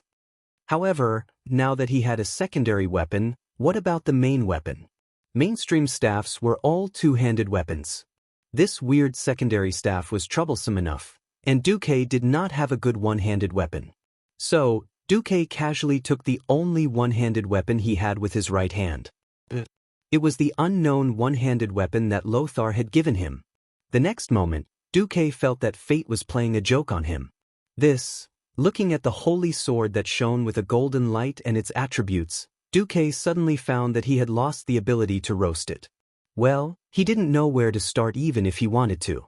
On the other side, he encountered a problem that he had never thought of before he came to Azeroth. Because of his weight, buoyancy, and the laws of the world, he could not use any teleportation or flying skills in Azeroth. This meant that he had to walk to the Well of Eternity. The endless ocean separated the Eastern Kingdom and the Kalimdor continent. This was not a problem for him. Demons did not need to breathe anyway, so he walked directly to the bottom of the sea from the South Stream coast. Originally, with his speed, even if he walked, he would definitely cross the endless ocean in more than a week. In theory, that was the case. However, he was tricked. 10,000 meters under the sea, he could not even see his fingers in front of him. The only thing he could rely on was his perception of the continent's magnetic field. However, an intelligent existence that had a deep-seated hatred for Archimonde cleverly used a magic tool to interfere with Archimonde's perception, causing this demon commander to foolishly run to the center of the endless ocean. One must know that the center of the ocean was not once a sea. This was the center of the ancient war 10,000 years ago, the location of the Well of Eternity. The big explosion back then had blown the continent into pieces, and the remaining super-high energy vortex had become a vortex trap that even Archimonde could not easily escape from. He was directly trapped. In the distance, a female Naga with 6 arms used a special underwater communication method to ask her leader, "My lord, aren't we indirectly helping the night elves who exiled us back then?" The Naga leader with a huge body and incomparably seductive upper body replied, "Perhaps. But those bastards from the Burning Legion, they actually dumped such disgusting pollutants into the sea. If I don't take revenge, how can I vent my anger?" Impressively, there was an ugly corrosion mark on her collarbone above her left chest. Women all loved beauty. Even if they had fallen from the beautiful high elves to the Naga with a snake lower body, they had never forgotten their natural love of beauty. Because of Du's shameless actions in the Well of the Sun, the Naga of the deep sea had fallen for it, and then Archimonde had inexplicably been implicated. Fortunately, Duque did not know. Otherwise, that bastard Duque would only have laughed 3 times. No one had thought that things would actually turn out like this, buying incomparably precious time for the creatures on the 2 continents. If Archimonde had arrived within a week, it was obvious that many things would have immediately collapsed. For example, Jaina, who had just landed in Faramore. For example, the tribal army that had arrived not much earlier than Jaina. And then there was Duque's side. 2 incomparably exquisite invitations were almost sent to Duque's hands at the same time. When Duque saw it, his eyes widened. It must be something important for Mograine to abandon the army and personally come to invite Duque. Her Majesty Queen Kalia's official ascension to the throne, please do me the honor of attending the ceremony. Next to her, also very familiar to Duque, was the youngest of the Windrunner family, Lilith. Second sister is going to be queen, remember to come.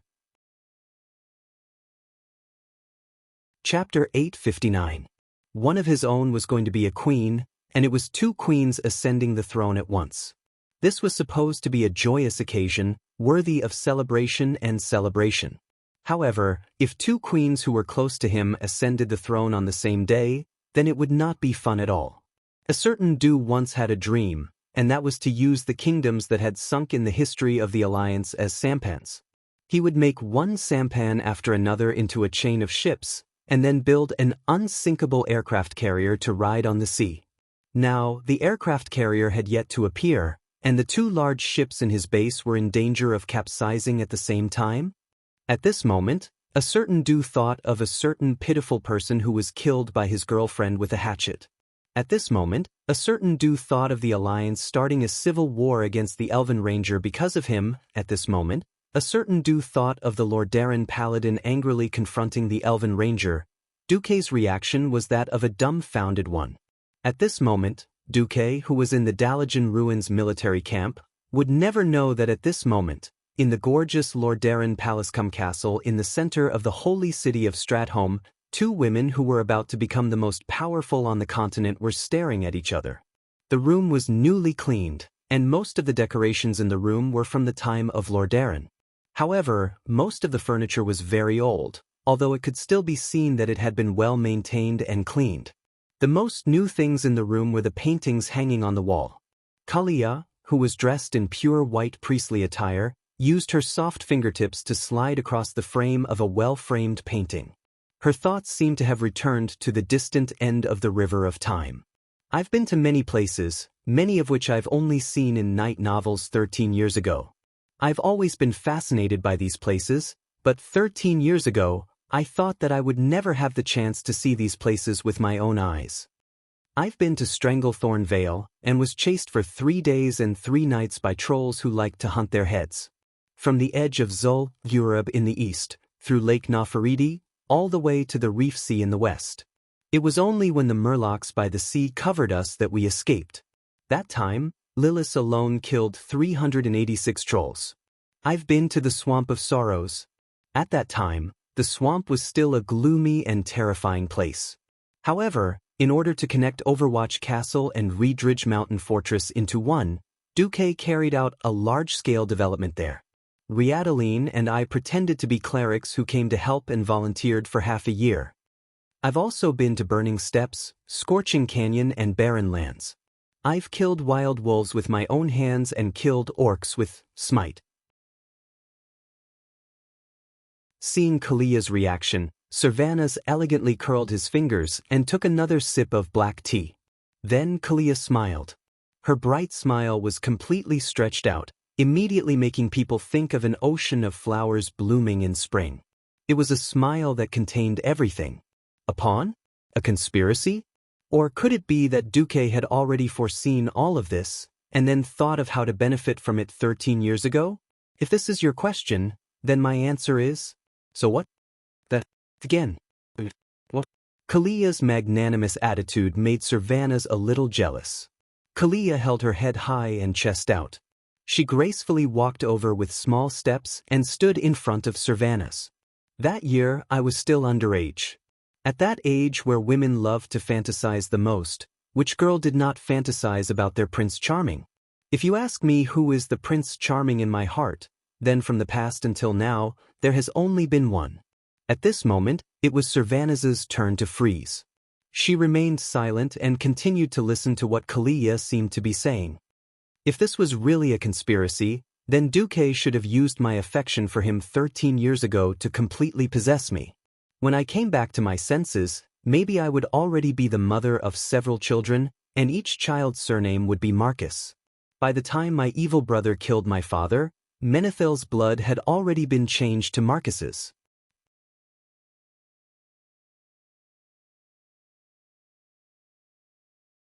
Chapter 860. Kalia's voice was not loud, but each word was like a needle, stabbing into Sylvanus's chest. If Duque had not saved me back then what awaited me would have been a full 13 years of house arrest. It would have been a hopeless, gloomy life. But what did Duque give me? Freedom. From birth until now, half of my life's worth of freedom. I can do whatever I want, go wherever I want, be it mountains or seas, or swamps or jungles. My 3 companions will accompany me and do their best to ensure my safety. If this is also Duque's plot to capture my heart, then he has succeeded. I will have no regrets even if I have to sacrifice myself, or the entire Lordaeron. Freedom. What a precious word. If it were a high elf, it would easily be 1,000 years of imprisonment. For a windrunner, he would probably commit suicide in a few years. Sylvanus was extremely intelligent.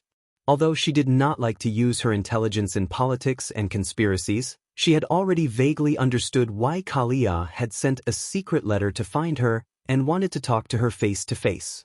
She gently put down the teacup of black tea and placed her left elbow on the armrest of the chair. Her palm rested on her cheek, and she made an elegant and relaxed posture. Well then, why do you insist on setting our Ascension Day on the same day? Are you forcing Duque to make a choice? Kalia laughed instead. Like a lover asking for favors? Or are you putting the country on a scale and forcing Duque to weigh it? How is this possible? He has never been a man who would change his decisions because of power. If that was the case, he would have become my legal husband long before that so-called Lord of Presto. Sylvanus's beautiful eyes turned. Then what do you mean? If not for Duque, both Lordaeron and Cuel Salus would have been destroyed long ago. Since we both had our hearts set on the same man, even if Duque was unable to establish the next Arajuo Empire in the future, we should at least let Duque have an alliance where he could use his talents as he pleased. I plan to let the Rotterdam Kingdom give up their position as the leader of the alliance. Even so, I hope that Duque's resolution will get a majority of votes in the alliance. Sylvanus narrowed her eyes. You mean that our 2 countries should advance and retreat together? Kalia said firmly, yes. From the military, to politics, to the economy, they advanced and retreated together in all aspects. If possible, I hope that Miss Lucia can rebuild Alterac. With the addition of the Dalajan, which is destined to be controlled by the Breaking Dawn wizard Duque, and Stormwind, which has always supported Duque, we will have at least 5 votes. Servanas rubbed his eyebrows. Kalia had formed a harem alliance.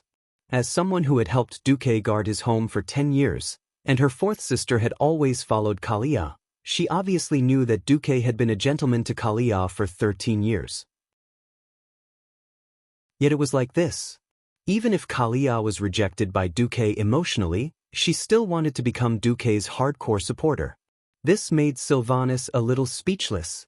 No matter what, the 2 neighboring countries had a common enemy and common interests. In addition, their leaders were all loyal to the same man. It would be unreasonable not to unite. If they wanted to be jealous, they would have done so long ago. In any case, the 3 sisters would be by Duque's side in the future. This was an absolute advantage. After thinking about it, Sylvanus sighed helplessly and stretched out his hand. I can't think of any reason to refuse. All right, we can only let that rascal Duque take advantage of it. Kalia smiled brightly. 2 beautiful hands, 2 hands with the most power in the continent, were held together just like that. Then, let us discuss the details of the coronation ceremony. On Duque's side, a completely dumbfounded Duque was pacing back and forth. Lillis was careless and did not know the key point at all. Mograine smiled bitterly. Of course, he understood his queen's thoughts. Perhaps on a national level, even if the Rotterdam lost 2/3 of its territory, it would still be able to suppress the elves in terms of national power.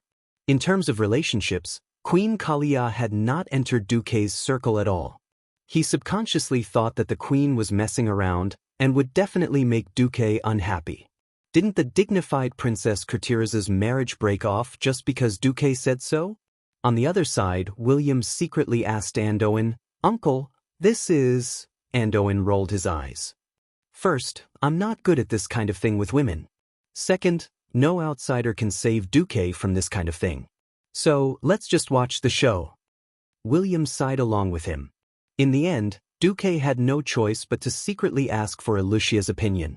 However, Elucia smiled. "I don't think this is necessarily a bad thing.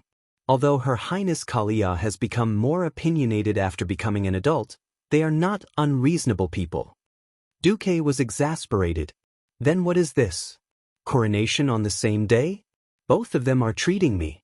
Do you want me to rush to the venue, or do you want me to clone myself thousands of kilometers away? No matter what I do, it will be disrespectful to the other country." Elucia let out a clear laugh. She covered her mouth and laughed without saying a word. Haha. That night, a new piece of news came, shocking Duque and the other big shots of the alliance. Queen Kalia's coronation ceremony was not in the holy city of Stratholme as everyone had imagined. Queen Sylvanas' coronation ceremony was not in the ruins of Silvermoon City. The reason why the two queens chose to coronate on the same day was that both countries had a common enemy, the Death Knight Arthas and the Scourge Army. In order to rebuild the kingdom and work together in the post-alliance era, the two queens jointly decided to hold the coronation ceremony on the 25th of September at the Salis Trail on the border between the two countries. In a sense, as a big country, Rotterdam had made more concessions. Silvermoon City had become history, and the reconstruction of the new Silvermoon City was still far away, but Stratholme was still there. Moreover, the power of the two countries was disproportionate. Even though they were facing a disaster now, Rotterdam still had more than 1 million soldiers and civilians in the eastern plaguelands. And Cuel Salis only had a little more than 100,000 elves left. But Queen Kalia was determined to do it. Unable to convince Kalia, Mograine and the others could only pinch their noses and accept it. Time flew, and the day arrived in the blink of an eye. When Duque arrived at the scene, he was a little dumbfounded. Miraculously, there were 2 coronation thrones, or rather, half of a country. This was because the southern half of the rank 9 throne had the typical Rotterdam style, luxurious and exaggerated. Although the northern half also had the gorgeous artistic style of the High Elves, because the queen was a ranger, there were many more elements of the forest. Frankly speaking, these 2 combinations looked neither fish nor fowl when looked at together. Unfortunately, all of this was not the main point. You put a chair in between the 2 queens' thrones. What are you trying to do? Duque was under a lot of pressure. Chapter 861.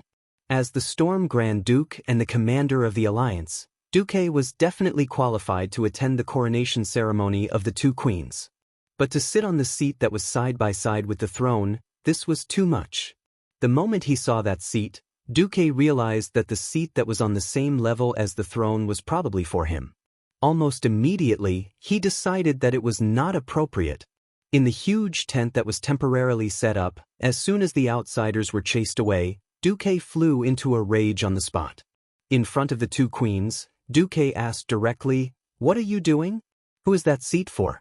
Don't tell me you want me to sit on it."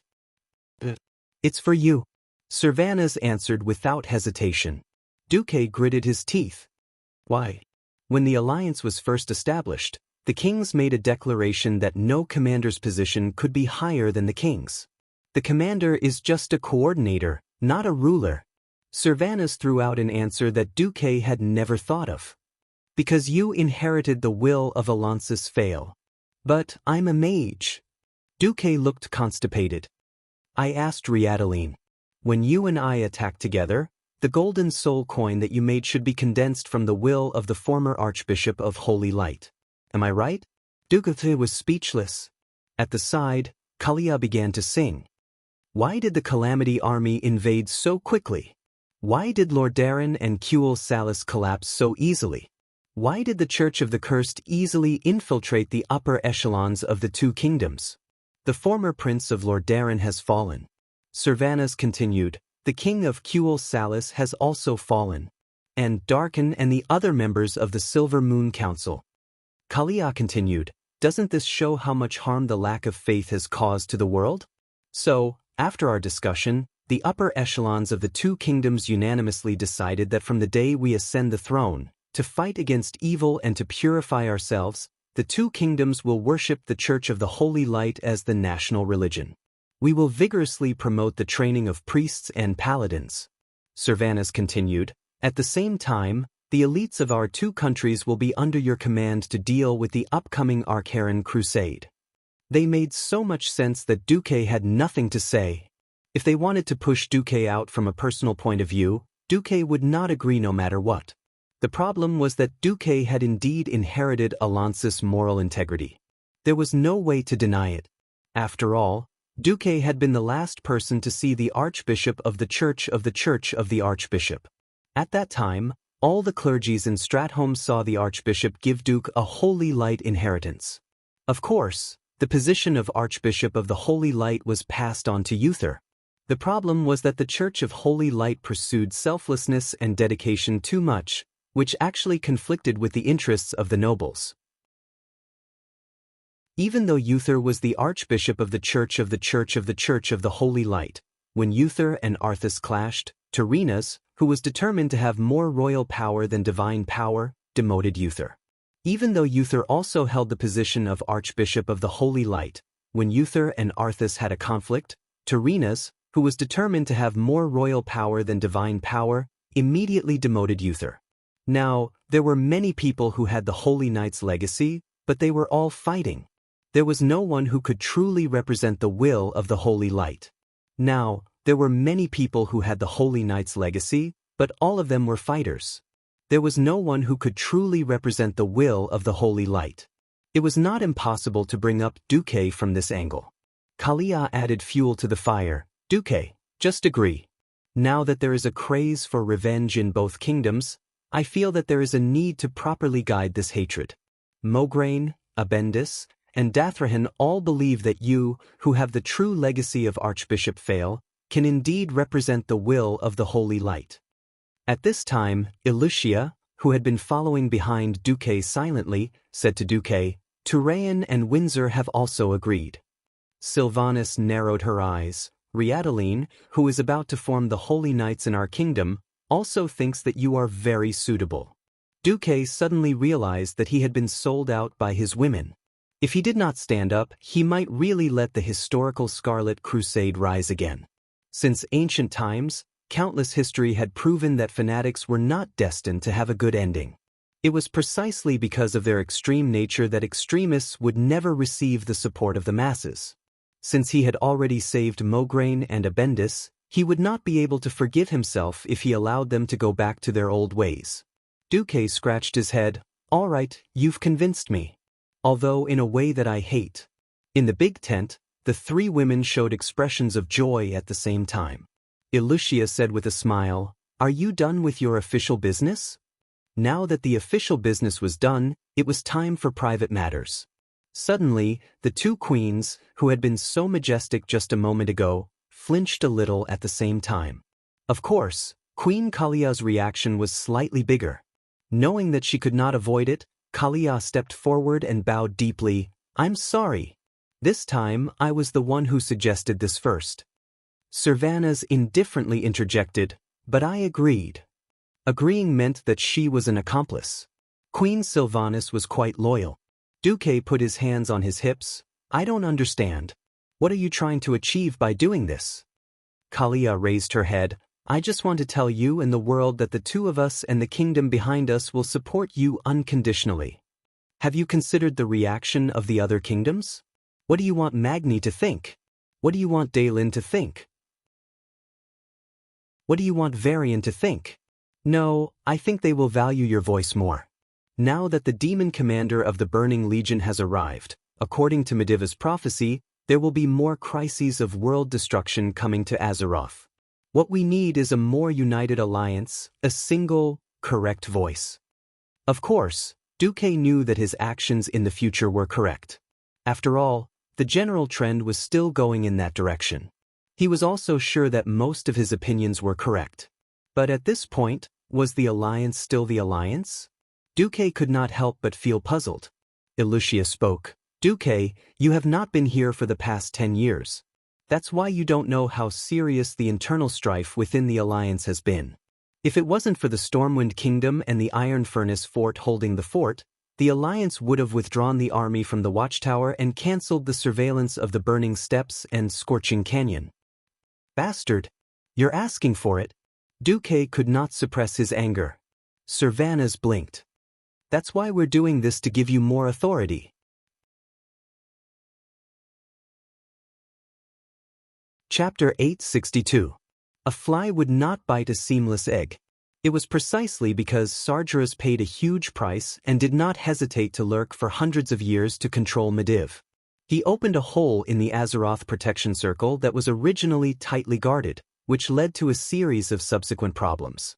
In fact, Duque also realized that it was precisely because of the fall of the dragon aspect that led to the weakening of the planet's protection circle. Even if the Deathwing, Nisario, continued to live as a traitor, it might be better than killing him in advance. However, what made Duque regret and fear was not this, but the various uncertainties in the alliance. Different races, different kingdoms, and different demands. This difference was all around. In the alliance, one could seek common ground while reserving differences and pursue greater goals. Duque believed that when he was around, he was absolutely sure that he could control the itch and pain points of each country, and stimulate or urge each country to make the right choice with a common goal.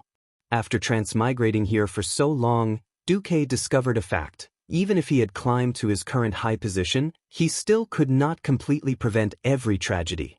Especially when he was not in Azeroth, fate seemed to continue to move in the predetermined direction. Kalia and Queen Syriana teamed up to play a little trick, which made Duque a little unhappy. On the other hand, they also reminded Duque that he needed to cultivate more agents in the alliance who would firmly support him, so that in case he was not around, they could also stabilize the situation in the alliance. Duque, who was clear about the original history, knew very well that in the following years, the various kingdoms could be said to be in constant trouble. From another perspective, Duque was a little worried that things would go too far. Kalia's unprincipled support for him might cause dissatisfaction among the other kings of the alliance. This balance needed to be better grasped. Rubbing his eyebrows, Duque looked up at Kalia. The once extremely gentle and gentle princess had become mature, be it in temperament or mind. He still remembered that when they parted 10 years ago, Kalia was still an innocent and pure girl. Now that she had seen more, she naturally had her own opinions. Duque could not help but sigh. Unexpectedly, it was this sigh that caused Kalia's uneasy face to instantly turn pale. She gently clenched her skirt and lowered her head. Duque, do you not like what I'm doing? I just want to prove to you that I, too, can be like Xianxia, a person who supports you from behind. If you hate me being involved in politics and power, I can give up all of this immediately. I don't care even if I have to be a puppet to pass on orders, because Duque looked at Kalia with a gentle gaze, just like when he had rescued Kalia from the cage in the palace 13 years ago. He had watched Kalia dance barefoot in the snow-covered fields. It was pure admiration without any distracting thoughts. However, Duque wasn't looking at Kalia's beautiful appearance. Instead, he was looking at her eyes, voice, expression, body language, and all sorts of other things, hoping to see through her heart. Then, he truly felt the pure and kind girl who did not forget her original heart. She had nothing else to ask for, but wholeheartedly wanted to repay the freedom he had given her back then, gently stroking Kalia's head and letting her soft golden hair flow through his fingers. Duque revealed a faint smile. There's no need to deliberately distort your heart for someone. Living for others is a very tiring thing. I'm very grateful for your support, but I've always been doing things that are beneficial to the entire alliance and even the entire world. I think that any wise leader can see whether what I'm doing is right or not. Everyone can make mistakes, and there's no need to deify me. As long as you can scrupulously abide by your original heart and do your best to work for the development of the alliance, it's fine. Scrupulously abide by his original heart. For simple words sublimated Duque's entire state of mind. Kalia suddenly realized Duque's true thoughts. From the start, Duque had never thought of using Kalia or Servanas to achieve any specific goals for himself. It should be said that as long as they ascended to the throne, it was more than enough for him. At this time, those with a little information network knew that the three Windrunner sisters had long been taken care of by Duque. Kalia had also been with Duque for more than 10 years. Who didn't know that those two families would be hardcore supporters of Duque? If they made too big of a move as soon as they ascended the throne, it would instead agitate the other kings, who would worry that their own kingdoms would be peacefully evolved by Duque. After all, for the aristocratic forces that were used to playing political games, it was not uncommon for them to spend more than 100 years annexing other forces and developing their own families. Understanding all of this, Kalia felt a little ashamed. She was ashamed of her own political immaturity. She nodded. I understand. I will do my best to revive the Rotterdam Kingdom and make the alliance stronger at the same time for the fundamental interests of the people of the Rotterdam Kingdom. After getting Duque's approval, Kalia nodded and bowed gracefully. She then glanced at Wuxia and Servanas reluctantly, and left first. Then, Wuxia tactfully glanced at Duque, who was a little embarrassed, and the thought-provoking Queen Sylvanas. She smiled. I'll go out first too. You guys haven't seen each other for so long, you should have a good chat. Finally, only Duque and Queen Sylvanas were left in the huge tent. Servanas, on the other hand, was straightforward. He walked up to Duque without any shyness, and put his two muscular arms on Duque's shoulders. His 10 strong yet soft fingers hugged Duque's neck from the back of Duque's neck. Today, Queen Sylvanas was still dressed as a ranger. Unfortunately, it was unknown whether it was because of the ritual or something else, but her skin that was usually exposed to the air was covered by a layer of black gauze. Although it was more alluring after being hugged, it lacked the feeling of skin against skin. Duque asked, with your intelligence, there's no reason you can't figure out that Kalia is a little silly doing this.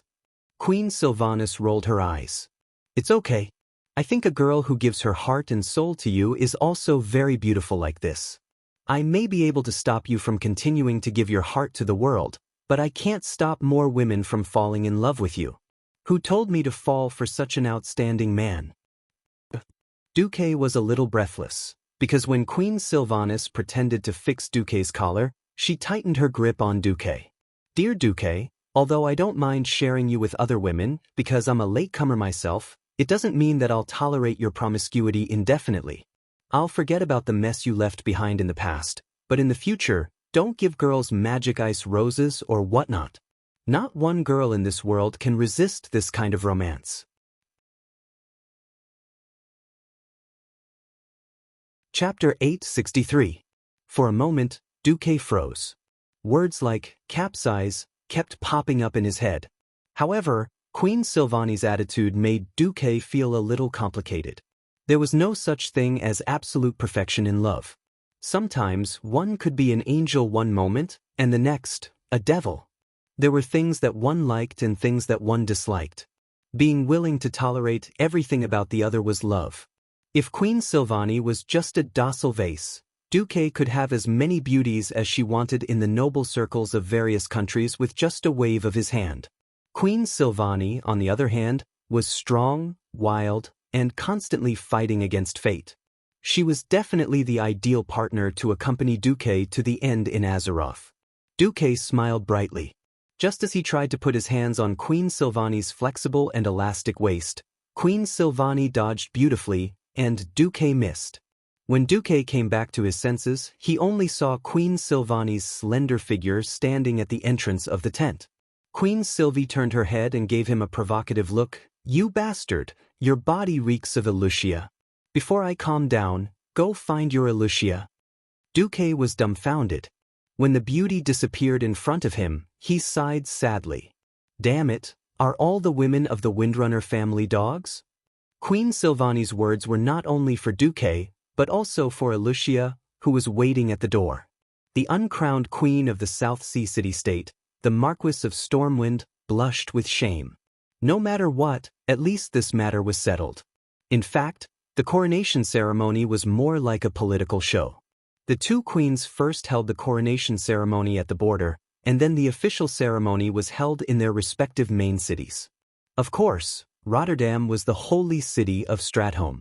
After tomorrow, the country would officially be renamed the Kingdom of Sin-Dorii, and the coronation ceremony would be held on the plains to the east of the ruins of the old Silvery Moon City.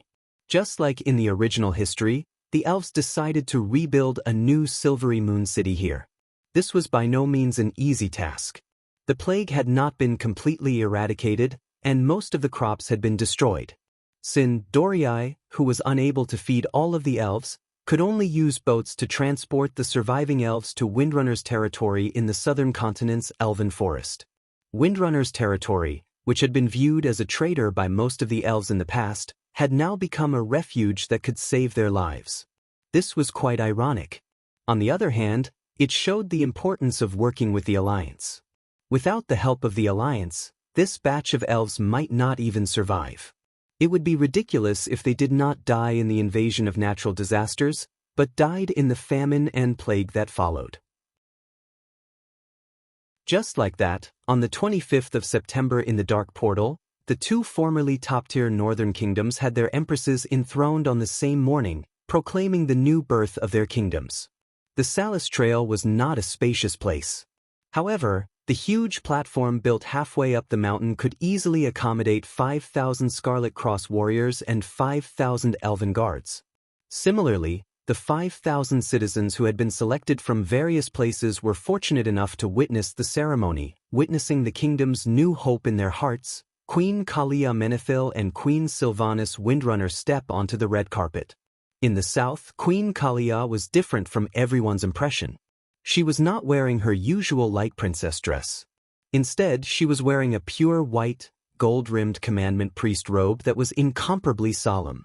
She looked solemn, holding the holy book of the Church of Holy Light in her left hand, and the scepter that symbolized Lordaeron's authority in her right. Her soft blonde hair was tied up behind her head as she slowly walked forward. In the north, Queen Sylvanas's clothes had also changed the impression that the elves had of her as an elven ranger in the past. Today, the first thing that caught their eyes was her fiery red cloak. Then, there were 3 layers of red pauldrons with golden edges stacked on top of each other like a sandwich. On the edge of each layer was a row of long, fierce, and lifelike fangs, the fangs that had once been pulled out of the mouths of trolls. Her entire upper body, apart from the pauldrons and the cloak, only had the breastplate that looked like a chest. In the middle of the breastplate, there was a huge golden gem that seemed to be twisting with electricity. It was dazzling. Her lower body was a pair of tight red breeches, matched with a set of leg guards that were also fiery red. If one looked closely, they would find that the leg guards had a large number of elven magic inscriptions that strengthened speed and agility. Coupled with the large bow slung across her back and the quiver filled with sharp arrows that never left her body, she was the complete opposite of Queen Kalia's style. One martial art. However, they also slowly moved forward under the gazes of the honor guards lined up neatly along the red carpet, surrounded by a formation of swords and spears not far away. Sylvanas's steps were obviously bigger, but because of her slower pace, the two queens reached the bottom of the throne steps at the same time. Separated by the clearly marked border under their feet, the two queens stood across the border. Sylvanas smiled. Together. Kalia nodded. Of course. At the same time, Mograine and Riadaline, who stood at the bottom of the steps on the left and right, shouted at the same time, "Hail to Her Majesty the Queen!" The next moment, the holy knights standing on both sides of the red carpet gathered holy light in their bodies at the same time. Clusters of holy light rose like curtains, wrapping the figures of the two queens in it. Under the watchful eyes of the crowd, they walked up the highest step at the same speed, step by step, step by step. Waiting for them there was Duque in his blue and white formal attire. Before this moment, many people did not know why the young-looking Duque was standing in this sacred position. They were even more indignant that the two queens walked to the highest step and knelt on one knee to Duque. "Why should our queen kneel to you, the commander of the alliance?" Until the huckster Duque spread out his right palm, letting a dazzling illusory gold coin, like a small sun, float in the air. Duque's voice echoed throughout the venue. A long time ago in the Dalajan, a Lordaeran missionary threw a copper coin into the fountain pool and made a wish. I hope that one day I can spread the way of the holy light to the civilians and teach them the meaning of the three virtues. Then, throughout his life, he saved countless civilians, and in the battle of the Dark Portal that almost caused the extinction of the humans and the High Elves, he created a brand new profession, the Holy Knight. Until today, the Holy Knights are still in the hands of the evil undead Calamity, protecting every kind being with holy light. Duke paused for a moment, then said the name in an emotional tone. This great missionary of Lordaeran is the former Archbishop of the Holy Light, His Excellency Alonso's Fail.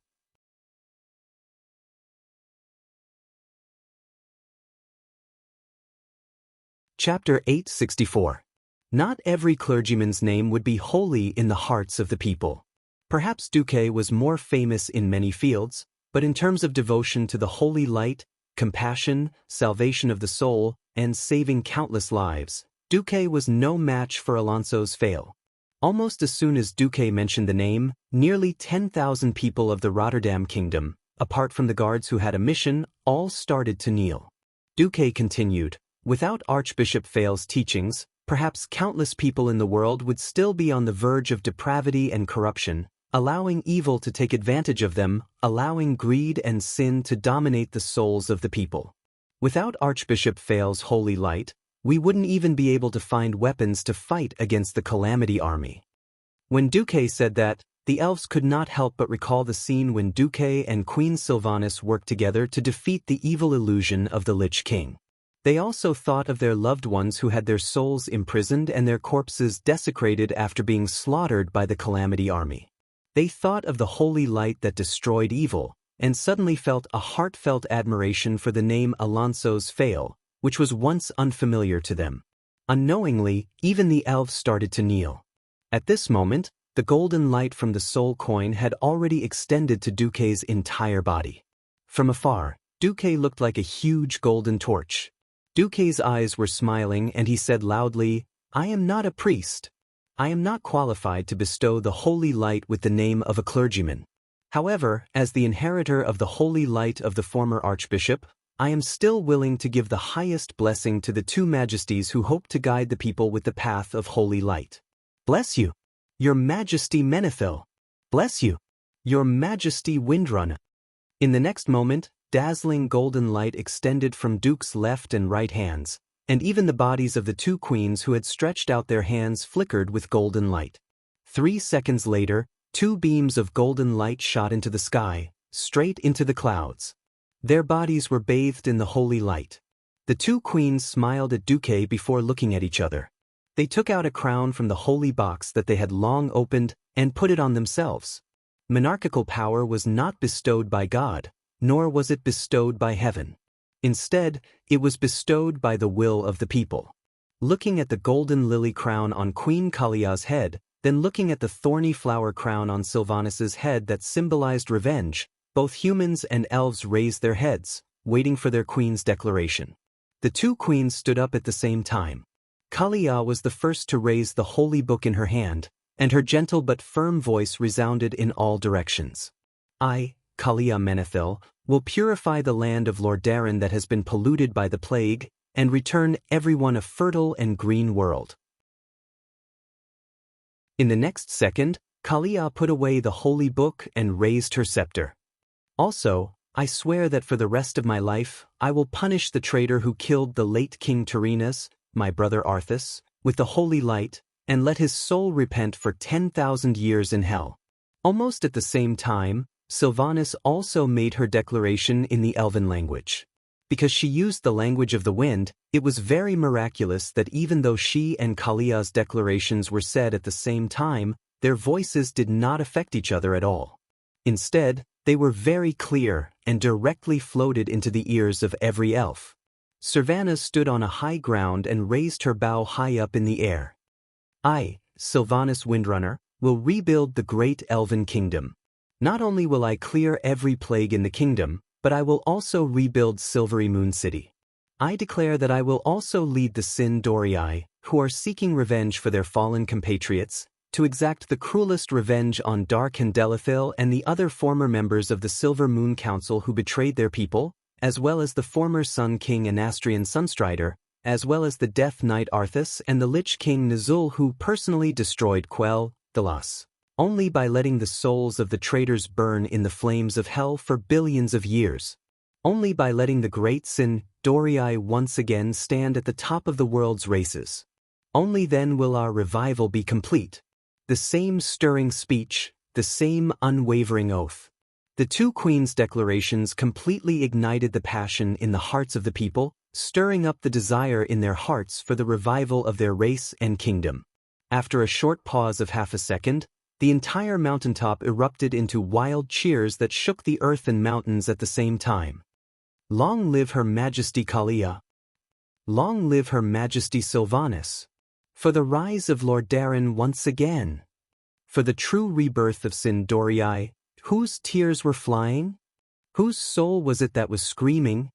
Two races that had both experienced countless hardships and the threat of death, at this moment, crossed the boundaries of their borders, crossed the boundaries of their races, and let out the same cheer for the same goal.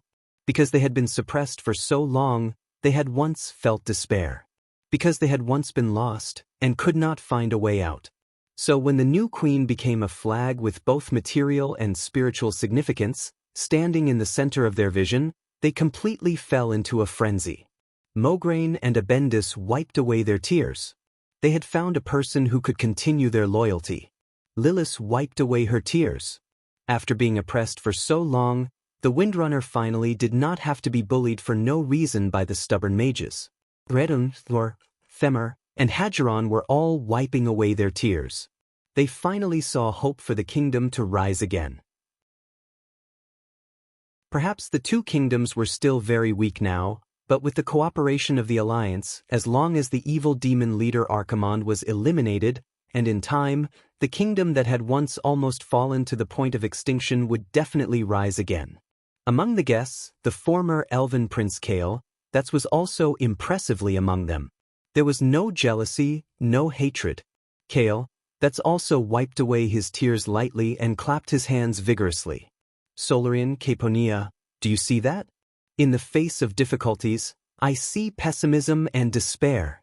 However, Sylvanas only has the spirit of never giving up, and the direction and method to solve the difficulties. I am not as good as her. I believe that she is the true queen who can lead the elves out of despair and hardship, not me. Although the two beautiful astrologers agreed with what Kael, that said from the bottom of their hearts, their mouths were filled with bitterness. Of course, not every being would give the best wishes for the two queens' ascension. For example, the Sun King, who was in the secret chamber under the ruins of Lordaeron, was venting his anger crazily. The dark flames burned any living being that could move. Even the former members of the Silver Moon Council who were loyal to him, and the current high-level liches, kept a respectful distance from him. Traitor! Despicable thief! Sylvanas, do you think you can steal my power and status like this? Do you think you have become a true king just because you proclaimed yourself king? No, I'm not done with you. And Kael, that's, you useless piece of trash. You actually watched as your father's power was stolen? You don't deserve to be my son. Chapter 865. Thousands of kilometers away, Kael, that seemed to sense something and suddenly felt a chill.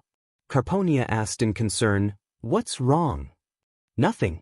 I was just thinking that my father might be very unhappy to see this." Kael, that smiled bitterly. Although he wanted to leave this place as soon as possible and escape from this political whirlpool, sometimes, he couldn't do it even if he wanted to. Duque also wanted to help him escape, but unfortunately, Lor, Themar and the other higher-ups insisted that the official exit of the former king's representative would make Sylvanas' ascension more legitimate. This would certainly embarrass Kael, but the former prince accepted everything calmly. This made Kael, supporters indignant. Looking at the two queens sitting on their thrones on the stage, and Duque sitting between them like stars surrounding the moon, Solarian and the other elven experts felt an indescribable jealousy. Alexandros Mograine and Lor Themar Theron took the stage respectively and read out the policies that the new king would implement after ascending to the throne on behalf of their queens, receiving cheers from the people again and again. The more this happened, the more uncomfortable Kale, that's, supporters felt. The resentment in their hearts was stuck in their chests, and they couldn't vent it. Even Solarian, who was used to seeing the world and felt that she could bear all this mentally, forced herself to come to the venue, felt like she was going crazy.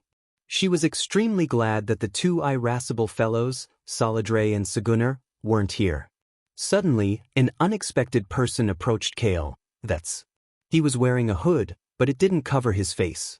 In the cheering crowd, he seemed so out of place. Duque.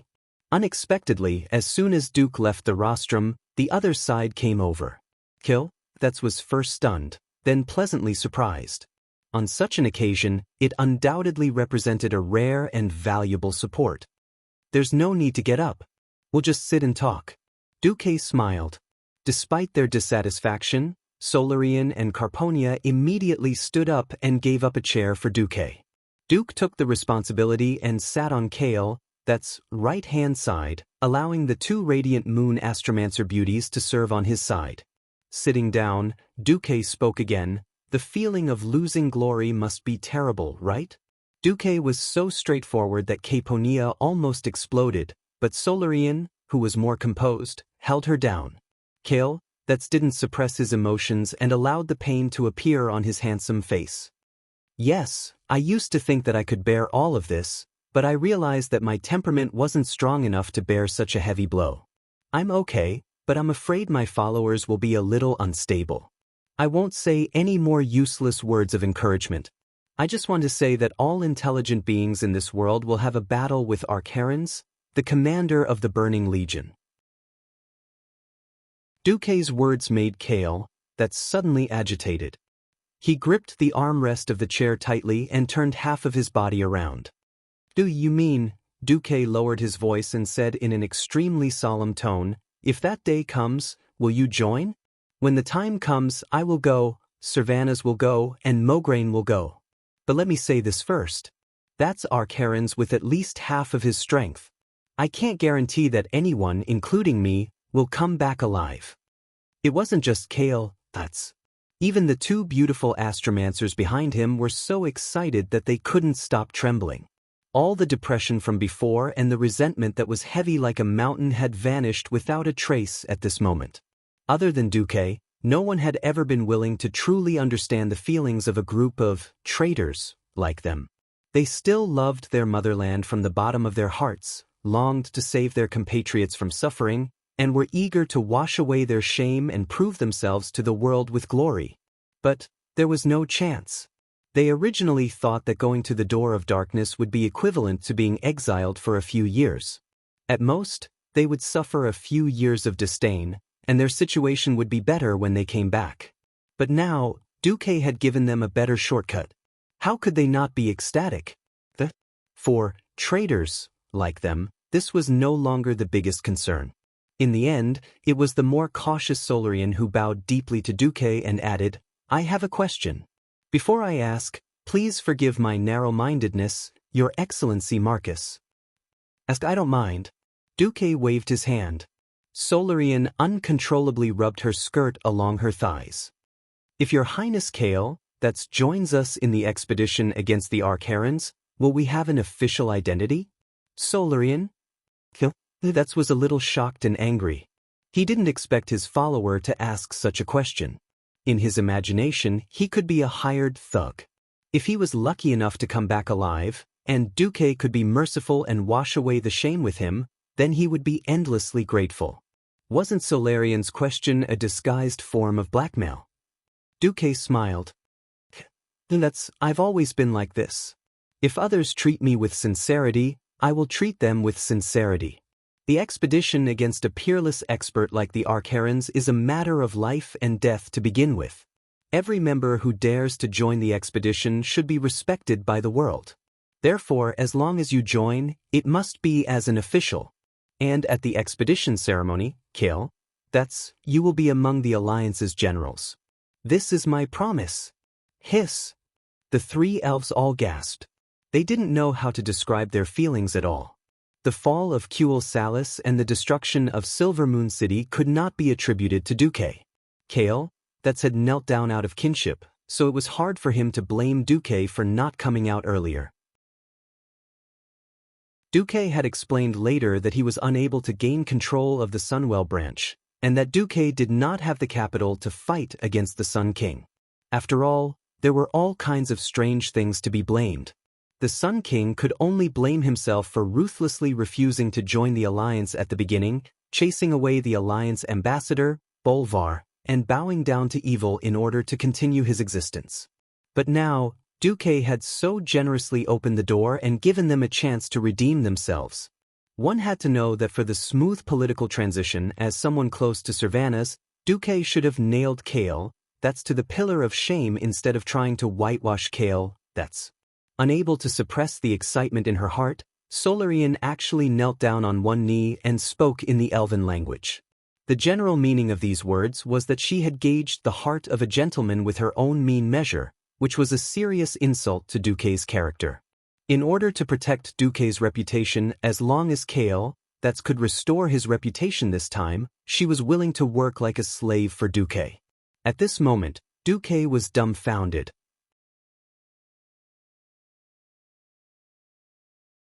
Chapter 866. If it was in the future where ancient gods were everywhere and demigods were as common as dogs, a radiant moon astromancer might just be a rare elite. However, in this era where the third battle of the Dark Portal had yet to end, it was a little too much to ask a radiant moon astromancer to work for him. Duque instinctively wanted to refuse, but the system notification told him that this was a matter of faction prestige selection. Faction prestige selection was when two opposing forces were fighting. Which one would you choose? Once you chose one side, don't expect the other side to treat you well. The higher your reputation on one side, the more the other side would want to tear you to pieces. Miraculously, when Duque went to find out what the other side was, the system elf told Duque that it was unknown. What a mess! This was the first time Duque had heard of such opposing factions. However, since he had decided to help Kaisi, there was no reason for him to give up halfway. After all, Solarian was a famous boss in the Eye Fortress in the future. At the very least, she had much more room for growth than Alucia. Moreover, when Duque saw Solarian's nervous and uneasy eyes, and thought of the customs of the elves, Duque more or less understood what was going on. Mystics were particular about equivalent exchange. In the Dalajan, exchange was usually in the form of selling one's body to serve the Dalajan for a long period of time. Mage apprentices of low birth would mostly sell their labor and join the Dalajan Mage Guild in order to pay their tuition fees. In the High Elf Society, which was more particular about bloodlines and family inheritance, the price of teaching magic, even if it was just taking them in as a mage apprentice, was usually a lifetime of loyalty to a certain family. Becoming an elf of a certain bloodline meant that one would be marked for life. This was also why the loyal followers of the prince had never thought of changing sides. Duque had originally thought that Sylvanas would become the queen and replace Kaisi, who had been the king for a while in history. Duque had decided to help Kaisi out of a desire to make up for it. Who would have thought that the elves' way of thinking was even more rigid? Solarian wanted to use her status as a radiant moon to help Kale, who was also a radiant moon, have a bright future. Based on the difference in strength, it was the followers who thought they had the advantage. Duque was a little speechless. That's not good. If this gets out, they'll think that I stole your follower with my power. Unexpectedly, Kale, dropped an even bigger bomb. He also left his seat and bowed deeply to Duque with Caponia. No, actually, Solarian's intention is also my intention. As sinners who betrayed their own people, if they could slightly redeem their reputation and reduce the guilt in their hearts, that would be the greatest redemption for them. If we're lucky enough to survive after fighting the Archerans, I hope you can have me and these elites who have lost their homeland follow you. Duque almost spat out a mouthful of blood. *CK. Is this even worse than a chicken on the ground? Although I also know that in history, you were betrayed by your loved ones, forced into madness and despair, and even nailed to the pillar of shame with your subordinates, but you, a dignified former prince, becoming my subordinate like this? It's not good. Speaking of which, if I bring you out, of course it'll be cool. Tui. Duque was very embarrassed. But at this time, it wasn't just Kale and his servants who bowed to him. Even the few high elves in the VIP seats bowed to Duque. These old elves weren't strong, but they represented several ancient families. They also helped to plead with Duque. Kale, that's made a big mistake, but considering that he did it out of kinship, we can still understand. It would be a pity if a kind and responsible genius like him died in disgrace. Since Sir Marcus has this idea, after Kale, that proves himself, you might as well accept them as followers. Under everyone's persuasion, Duque could only reluctantly say that everything would have to wait until after the sniping of Archimonde. Duque was waiting for news from the other side of the endless sea. Not only did he have to wait for news from Ronan, but he also had to wait for news from Jaina and even from the orcs. Everything needed time to ferment, and it couldn't be rushed. In the following days, because he knew that the Scourge army was no longer led by the Lich King and Arthas, Duque was at ease and let the Alliance organize a few large-scale attacks. Unfortunately, it wasn't complete. Because the entire Silverpine forest was filled with endless werewolves, they didn't dare to rashly attack the Alterac Mountains, and they couldn't deal with the zombies at the bottom of Lordamere Lake. The southern front was almost at a standstill. But with Lothar's Griffin Legion, Old General Haas's Mountain Eagle Knights, and Bulang Bronzebeard's Mechanized Dwarven Legion, a total of 150,000 soldiers, the defense was stable. Duque gathered his army in the eastern Plaguelands and took advantage of the last opportunity before winter to launch a fierce attack on the western Plaguelands. This was a grand attack that gathered all the elite troops that Duque could muster, Mograine and Abendis's Scarlet Cross Legion, which had 150,000 soldiers after expansion, Saidan Dathrahan's 60,000 Stratholme troops, Turayan's 50,000 Dark Portal troops, Windsor's 40,000 private corps of the Marcus family, Magni's mechanized tank army with more than 3,000 Dwarven steam tanks, as well as 5,000 cannons of various sizes, and a total force of 80,000 dwarves and gnomes, Cudrin Wildhammer's 4,000 Griffin Knights, Servanaz's 20,000 Rangers and Mages mixed army,